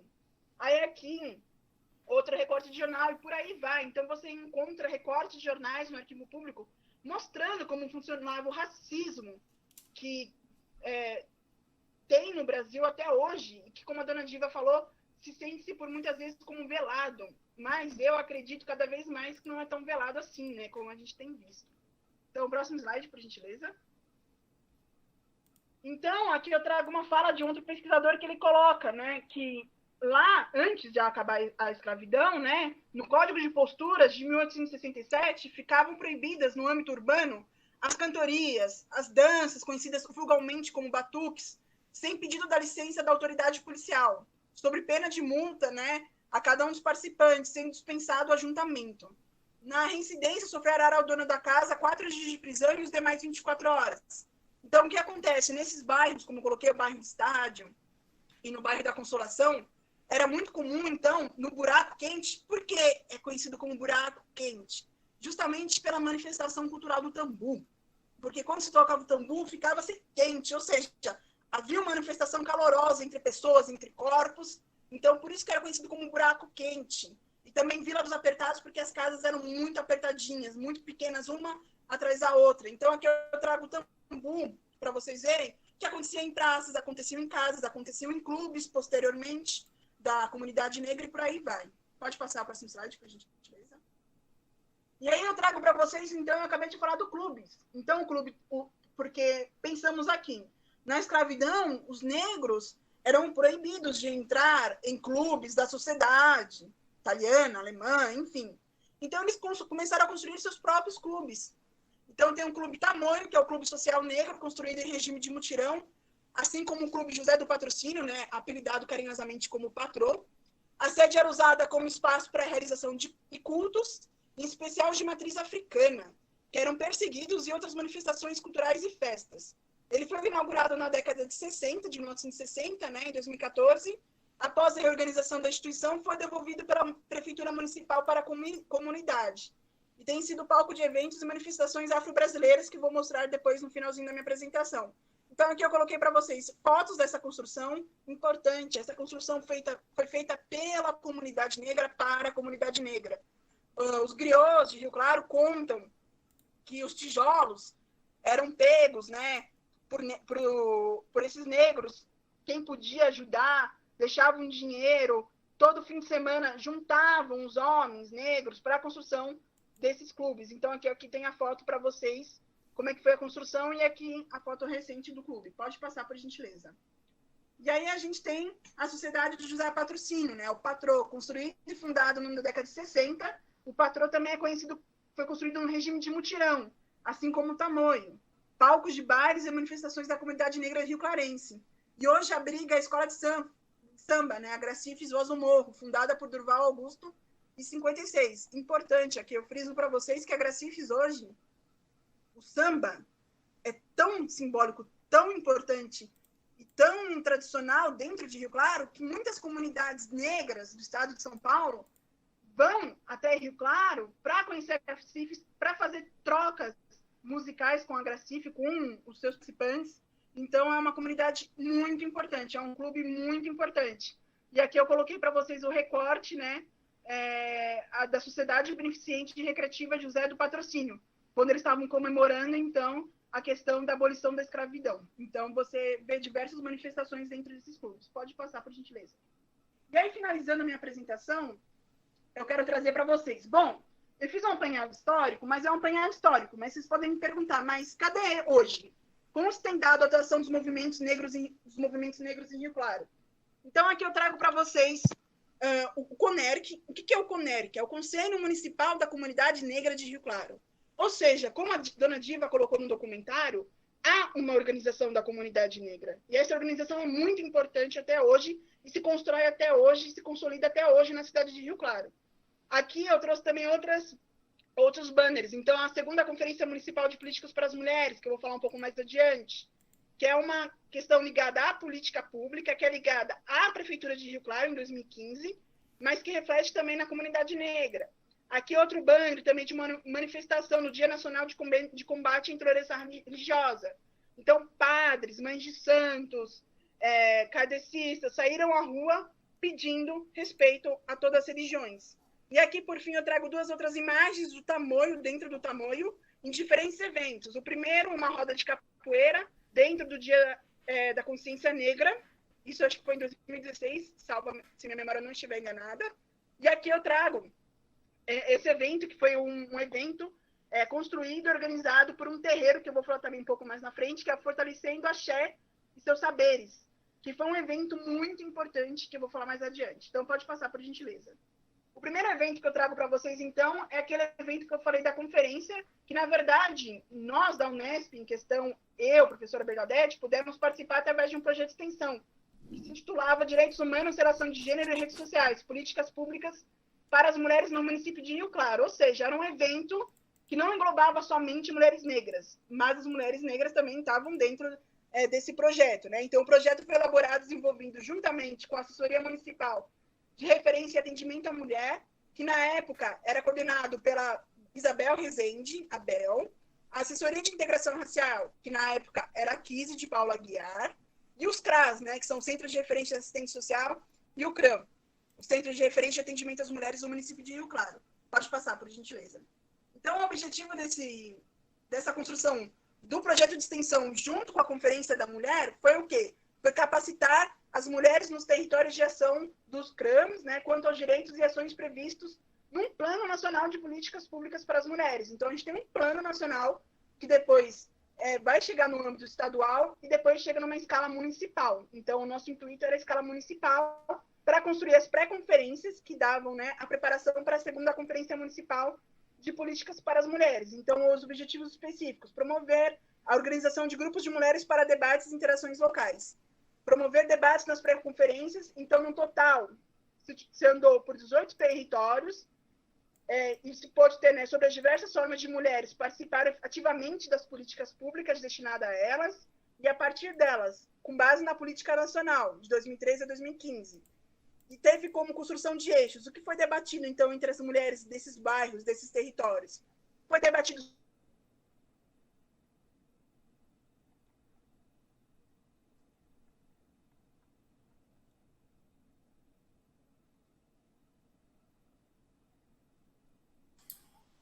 eu acho que caiu, né? Eu vou esperar, vamos esperar 2 minutinhos, aí senão eu continuo lendo. Foi o que a Beatriz falou, foram caso caiu. colocadas também no âmbito nacional. Velma, você caiu. Certo? Agora voltou, pronto. Parei aonde? Lara? Você está falando das conferências. Oi, você está falando das conferências. Então, as pré-conferências, né, foram nesses 8 territórios, como eu coloquei aí para vocês, e se debateu com as mulheres sobre saúde, violência, habitação e participação delas também dentro da política. E aí depois, posteriormente, teve então a conferência, que foi levada, tudo que foi tirado como questões que precisam ser trabalhadas dentro do município foram levados para a conferência estadual e depois para âmbito nacional. Pode passar, por gentileza? E aí eu trago para vocês um mapa base de onde aconteceram essas conferências. Aqui, se vocês pegarem a linha do trem, aqui vocês podem dizer que era central, né? Onde aqui está o número 93, mais ou menos, se eu não me engano, salve a memória, se não estiver errada. Então, vocês podem perceber que as conferências aconteceram em bairros bem periféricos. Isso foi muito importante, porque a gente viu demandas variadas dentro dessas mulheres, e muitas mulheres negras. E as pessoas que estavam à frente, no âmbito político dessas questões, né, a assessoria da mulher e da integração racial, a Kise e a Bel, são mulheres negras. Então, foi muito importante para isso também. Teve questões também muito importantes, como LGBTQIA+, também trabalhadas, enfim. E aí, pode passar, por gentileza. Uma coisa que eu trago para vocês é a organização dessas pré-conferências. Então, essas pré-conferências, como tem aqui na imagem, elas foram realizadas em diversos âmbitos, diversos espaços, como igrejas evangélicas, comunidades tradicionais, terreiro de umbanda, grupo de doulas, mulheres de escolas de samba, associações de bairro, projetos sociais, enfim. Vocês notam, então, que tentou-se abarcar e colocar horários para que essas pessoas, vocês podem perceber que tem, aqui não vai ter nesse papelzinho, mas teve conferência que acontecia à noite, para conseguir abarcar as mulheres que trabalhavam durante o dia e só teriam a noite para essa conversa, esse diálogo. Pode passar, por gentileza. Então, aqui eu trago para vocês algumas fotos. Pode passar o slide. Aqui eu trago algumas fotos dessas conferências, tá vendo? Tem mulheres idosas, novas, mulheres trabalhadoras, mulheres estudantes, mulheres mães, enfim. Vários perfis muito interessantes. E aqui, então, dos dois lados, eu trago as duas primeiras fotos do lado esquerdo de vocês. São fotos das pré-conferências e as outras duas são já da conferência. Finalizando aqui, pode passar, por gentileza. Há outros espaços da apropriação da comunidade negra em Rio Claro, né, na cidade de Rio Claro. Aqui eu trouxe uma foto. A primeira foto aqui é com a Bel, com a Dona Diva, com o pessoal que é os diretores do Tamoio, né? Então, esse dia foi muito legal, porque foi um evento, na verdade, de diálogo entre a comunidade negra e a Unesp. Aqui em questão, eu trago do meu lado, tem um moço de camisa branca. Ele é o Joaquim, ele fazia doutorado, ele é de Moçambique. Então, ele fez um diálogo, construiu um diálogo sobre as tradições de Moçambique, junto com a comunidade negra. Então, foi muito bacana de se ver. Aqui na outra foto, eu trago uma reunião da CONEC, que é o conselho que eu falei para vocês, da comunidade negra de Rio Claro. A outra foto, eu trago aqui uma conversa cultural, né? um bate-papo que teve no arquivo, junto com a comunidade do hip-hop. Então, a comunidade negra também presente nessa questão da arte, da música. Pode passar, por gentileza. E eu falei dos terreiros para vocês também, né? Então, os terreiros e seus projetos sociais. E aqui eu trago uma fala de uma mãe de terreiro, uma mãe de santo, né? Que ela fala assim, desde que o seu terreiro se iniciou, isso já é um projeto social. Então, a gente tomar um terreiro afro-religioso, aqui não importando qual religião afro a gente está falando, se é Umbanda, se é Candomblé, se é Casa das Minas, várias religiões afros, na verdade, os terreiros são espaços de espiritualidade, religiosidade, mas também de projetos sociais. Então, aqui eu trago, por exemplo, aqui na foto que vocês estão vendo, com umas filhas de santo, mães de santos com pano coberto na cabeça, foi um trabalho que a prefeitura, junto com a Secretaria de Saúde, fez com os terreiros, de trazer questões de saúde, das plantas medicinais usadas no terreiro, para serem conversadas, debatidas. E aqui não participou somente integrantes de afro-religiões de Rio Claro, mas também de Piracicaba. Aqui eu trago o Pai Henrique também, falando na Unesp. Aqui eu trago tem um outro também, que tem uma faixa amarela, que é Projeto Fortalecendo Axés e Ampliando Saberes, que foi aquele projeto que eu falei um pouco antes para vocês. Esse projeto que aconteceu no Tamoio foi muito importante, foi construído pelo terreiro Sete Cachoeiras, e aí, quando você fala de um projeto social, eles trouxeram questões de saúde. Então, por exemplo, trouxeram pessoas para falar sobre a questão da AIDS, do HIV, falar também do racismo, falar de projetos sociais, de empreendedorismo afro. Então, foi um projeto abarcando não somente o terreiro, mas a comunidade negra em si, trazendo informações importantes para a comunidade, ou seja, mais uma vez, a organização da comunidade negra acontecendo. Pode passar, por gentileza. Aqui eu trago para vocês a primeira imagem da Congada de Rio Claro, dentro do Tamoio também, se eu não me engano, no Dia da Consciência Negra. A segunda foto, perdão, é no arquivo público. Então, a Kise, a Bel, a Dona Diva, a Bernadette da Unesp, então, dentro de um bate-papo cultural, como eu falei para vocês que acontecia uma conversa griot. Aqui a última foto que eu coloquei, que é o respeito à fé, crença, espiritualidade e religião, se refere àquele cartaz que eu mostrei para vocês, da caminhada, né, da intolerância religiosa, do respeito, pedindo esse respeito. Então, vocês veem mãe de santo, mais atrás estavam os padres, então foi muito bacana. Então, são formas de você se apropriar, de você mostrar a presença da comunidade negra na cidade de Rio Claro. Pode passar, por gentileza? E aí eu trago outras fotos. Dona Diva falando em escola, terreiro, num dia específico deles, numa celebração dentro do cemitério. Dona Diva, na 45ª Semana de Estudos da Geografia. Dona Diva e seu Ariovaldo, se eu não me engano, falando no Tamoio para crianças. E por aí vai. Pode passar. Estou finalizando já, gente. E aí, por fim, eu trago outras fotos. Então, lembra que eu falei para vocês do projeto da pré-conferências depois da Conferência das Mulheres? Então, lembra que eu falei que tem um âmbito municipal, estadual e nacional? Pois então, no nacional tem a Marcha das Mulheres Negras. Então, o CONER, que é o Conselho de Rio Claro, né, da Comunidade Negra, se organizou e foi em 2015 e em outros anos também para essa Marcha das Mulheres Negras em Brasília. Aqui tem tambores, né? Então, o aquecer do tambor, que é um processo ritualístico muito importante dentro de diversas manifestações culturais afros. Aqui é no fundo do Tamoio. Aqui a gente tem a escola de samba, né? A Gracifes, como eu falei para vocês. E aqui a gente tem 3 griots sentados, né? Um de vermelho, que é o senhor Iovaldo, o Marcão, se eu não me engano, e essa senhora, a outra, não conheço. E aqui, na verdade, foi um evento que aconteceu no Tamoio. Essa moça que está sentada, sorrindo e segurando um objeto é a Lisa. Ela fez mestrado em Rio Claro em Geografia e trabalhou sobre questões das manifestações culturais afros em Rio Claro. Então, ela fez uma devolutiva da sua pesquisa para essa comunidade. Então, aqui ela estava fazendo essa devolutiva. Pode passar, por gentileza? E, por fim, eu queria deixar para vocês uma indicação de leitura. Vocês podem ter percebido que a comunidade negra em Rio Claro é muito bem articulada, com diversos grupos, várias instituições, como, por exemplo, a Unesp, o Arquivo Público, a Prefeitura de Rio Claro.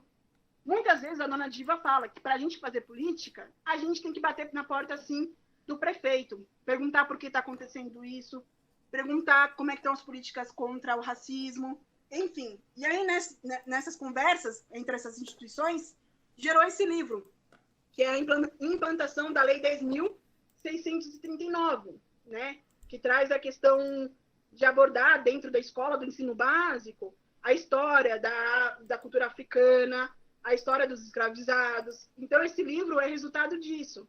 E aí, ai, que bom, a Lara já colocou aí, ó, o link para vocês. E aí, esse livro é fantástico, porque o que aconteceu? Teve uma capacitação dos professores da rede municipal para abordar essas questões. Então, quem deu essas capacitações foram alunos da Unesp, que estavam envolvidos com a comunidade negra naquela época, que foi mais ou menos entre 2012 e 2013, e os próprios griots.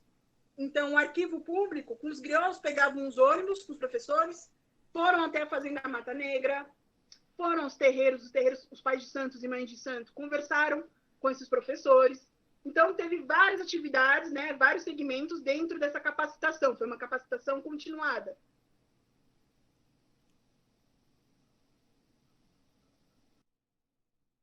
Gente, travou novamente, mas eu acho que a Velma já estava encerrando. Só comentar sobre esse livro, assim, se alguém for fazer algum trabalho, né, na escola, enfim, ele tem um material muito rico, assim, como a Velma já estava falando, muito rico mesmo para a gente trabalhar as práticas dentro das práticas escolares, né? Inclusive, no final dele, tem 2 gibis.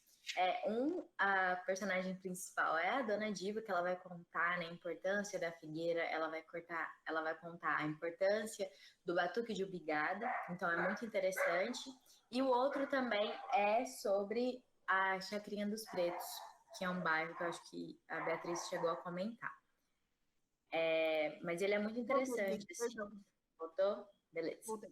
Isso, como a Lara estava falando, então, sobre o livro, é muito interessante. Vai trazer as histórias dos griots, quem são esses griots de Rio Claro, e tem questões geográficas muito importantes para nós, enquanto alunos e futuros professores de geografia.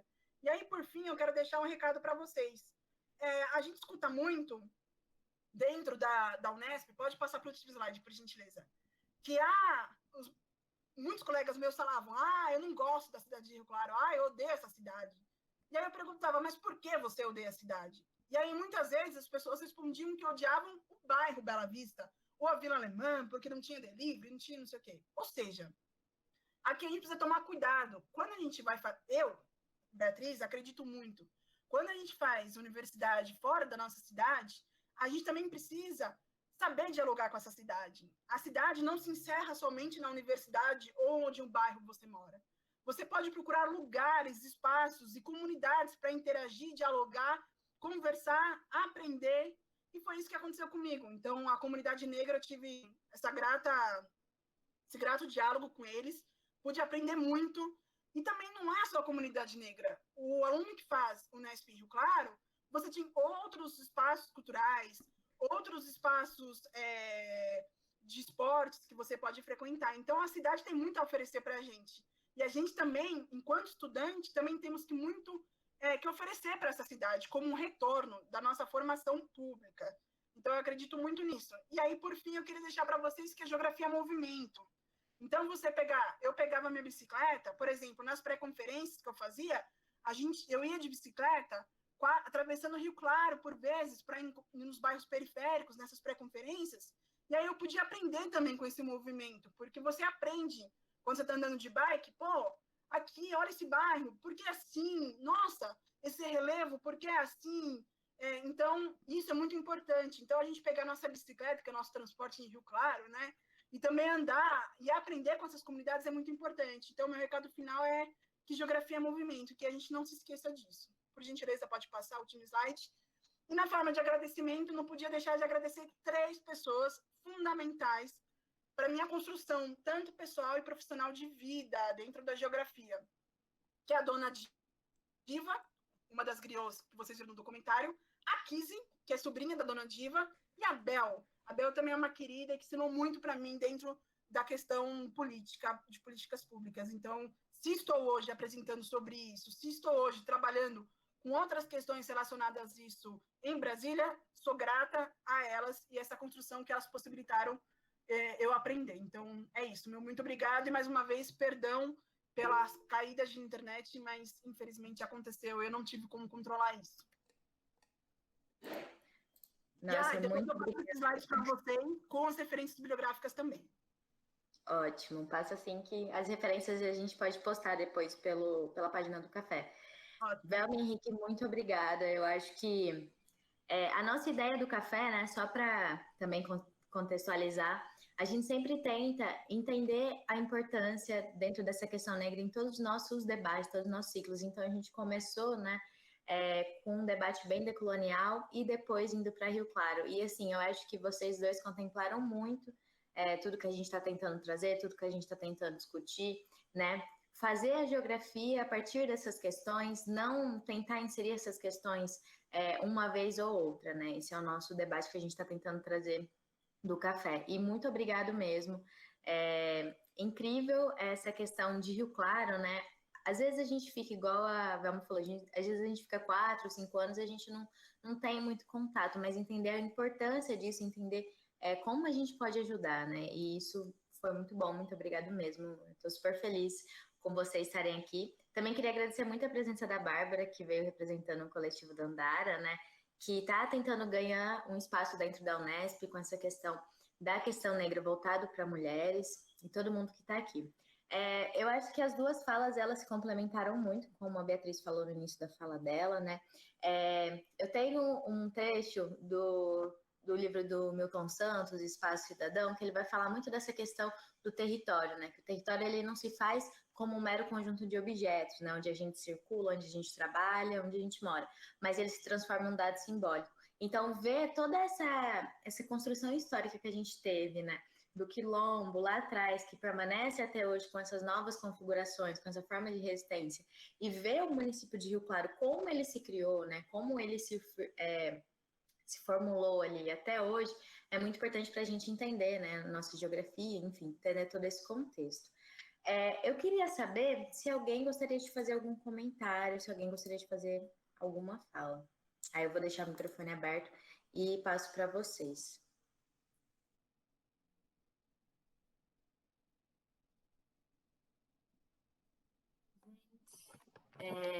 Queria agradecer muito as contribuições do Henrique, da Velma.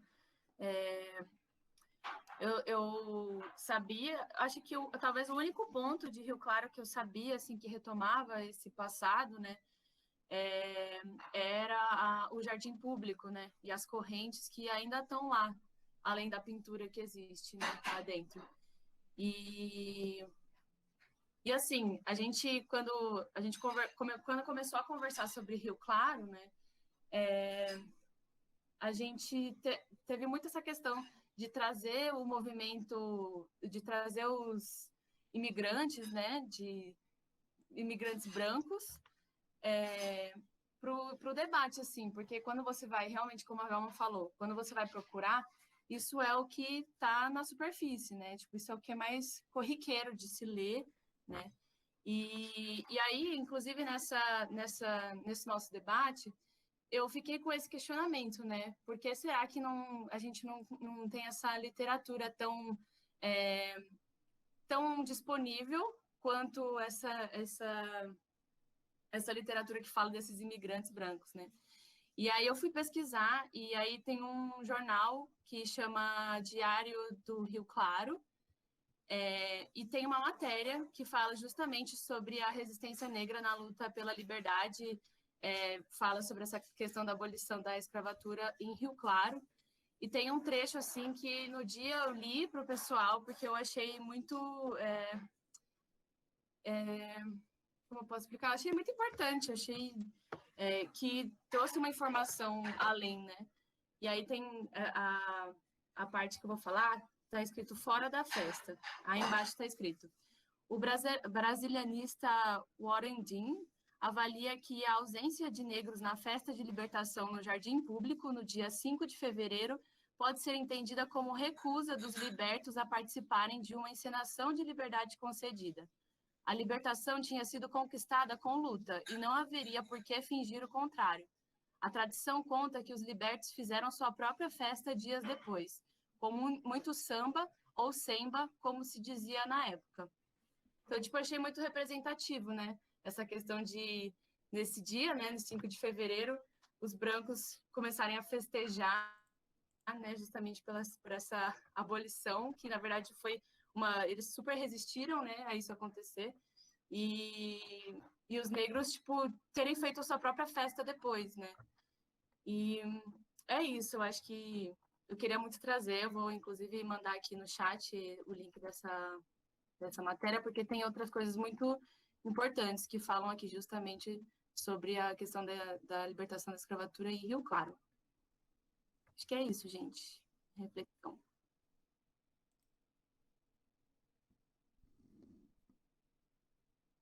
Bom, se alguém quiser comentar mais alguma coisa, o microfone está aberto, gente.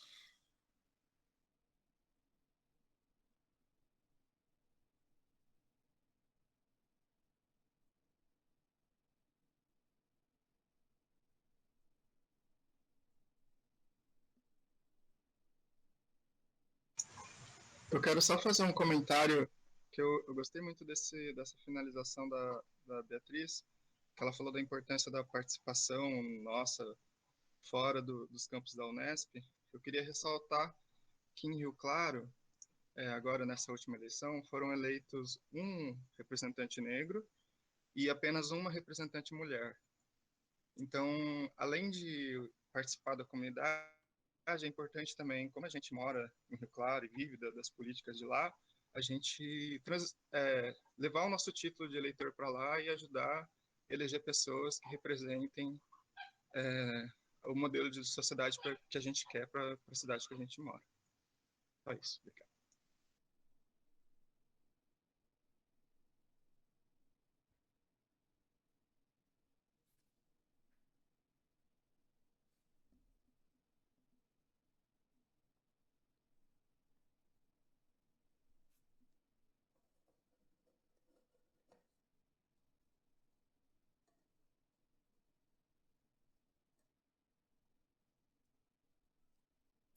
Eu queria fazer um comentário sobre o primeiro documentário, né, que o Henrique apresentou. Não sei se vocês chegaram a ver, mas uma das pessoas que apresenta o documentário é o Marcelo da Leste. Não sei se é assim que fala o nome dele certinho, mas ele é um historiador e ilustrador. E ele desenvolveu vários trabalhos, vários projetos, e um dele é um livro que chama Angola Djanga.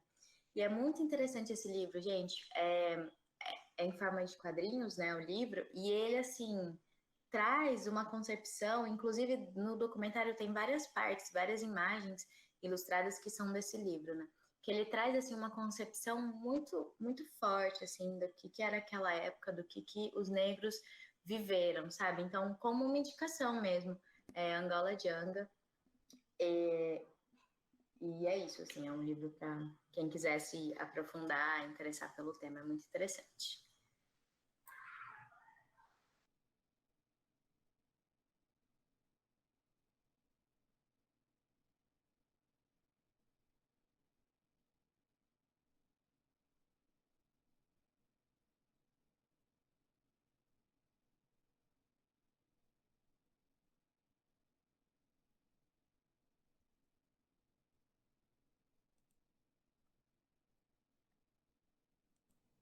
Não sei se alguém quer comentar mais alguma coisa, mas eu acho que talvez a gente já pode ir encerrando, se ninguém mais quiser, por conta do horário mesmo, né?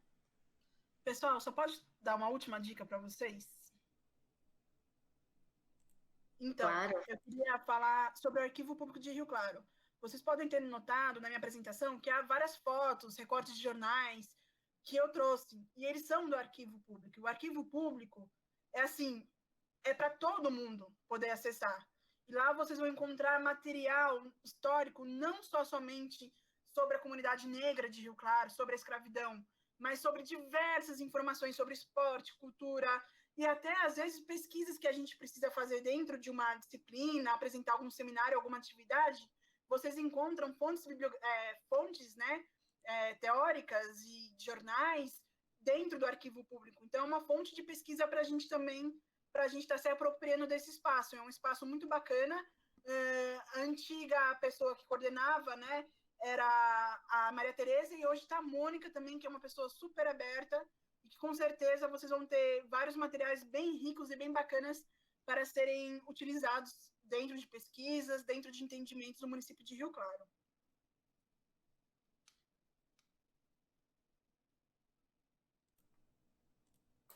Ah, que legal. Olha o que a Amanda falou aqui, que a Lívia e a Ana Caroline do terceiro ano trabalham lá. Inclusive, o coordenador do curso, né, o Braga, ele firmou de novo uma parceria com o Arquivo Público. Muito interessante, assim. E tem muitos arquivos no site, né? Eu tava vendo, tem várias coisas muito legais, assim, sobre Rio Claro, sobre a história de Rio Claro. Muito legal mesmo, gente. Vale a pena dar uma olhada. Eu não sei se estava todo mundo, mas a gente colocou um formulário de inscrição para a gente fazer uma declaração de presença, né? E aí, quem não conseguiu preencher, gente, por favor, preenche. Não sei se mais alguém queria comentar algo, falar mais alguma coisa, mas acho que a gente pode encerrar. Se alguém quiser, a gente pode ligar o microfone aí. Bom? Eu vou falar, né? Acho que seria interessante, sim, porque realmente eu e a Bia, a gente não conversou essa semana, mas os assuntos casaram muito bem. Gostei muito da apresentação, porque apesar de eu viver aqui em Rio Claro há um tempo, acho que vai fazer 11 anos agora, no final do ano, tem muitos pontos que eu não conheço, uma boa parte dessa história que eu não conheço também, com algumas poucas exceções, por exemplo, o Joaquim Saras, que já fiz PIBID lá, né? E é sempre importante estar resgatando isso, e aí vai se relacionando com aquele ponto que eu tentei trazer, naquela reflexão que eu tentei trazer para vocês, de como, desde o documentário, né, até o começo da fala da Bia, não só o começo, mas a fala da Bia inteira, de como essa história negra em Rio Claro, esses territórios, essas pessoas, eles devem ser tratados como um patrimônio, né, a ser preservado, a ser valorizado, e foi o resgate dessa história, foi o conhecimento desses territórios que, acredito eu, serviram como base para a construção desses eventos que ela apresentou no final. É um motor, né, alguma coisa que está impulsionando assim, o presente, isso é muito legal. Uma outra coisa que ela trouxe, e agora vinculando a questão do território, de como muitos deles foram infelizmente perdidos, e juntos deles algumas práticas também, porque existem muitas práticas que elas são localizadas, elas acontecem em lugares específicos. E elas até podem ser reproduzidas em outros lugares, mas não é a mesma coisa. E aí é nesse sentido também que eu trouxe aquela questão da importância da gente discutir a dimensão territorial. Porque é uma dimensão por muitas vezes esquecida, assim como muitas coisas que nós geógrafos sabemos e que a gente também não compartilha, que as pessoas não sabem, porque o território ele é o espaço necessário para a vida, né? Retomando até o Hattes, é o espaço vital. E muitas vezes a gente esquece essa dimensão territorial, sobretudo nas discussões sobre o movimento negro. Então é isso, gostaria de agradecer aí também pela apresentação da Bia, pela presença de todos vocês, foi muito legal, muito importante para mim assim, estar participando disso.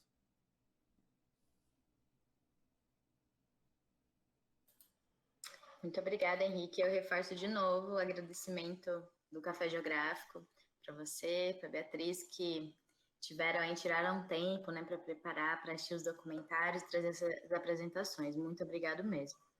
Gente, mais alguém quer comentar alguma coisa, quer falar?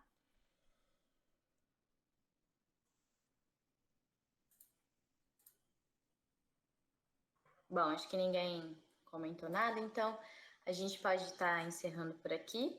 Depois a gente vai tentar postar no YouTube, tá? Então, se vocês quiserem assistir, mandar para alguém, tá? Vai estar lá no YouTube do Café Geográfico. Só pesquisar lá Café Geográfico Unesp Rio Claro, tá bom? De novo, muito obrigado por todo mundo que está aqui, que está presente. Obrigado, Beatriz. Obrigado, Henrique. E é isso, pessoal. Um bom final de semana a todos. Uma ótima noite aí. Muito obrigada por estarem aqui com a gente.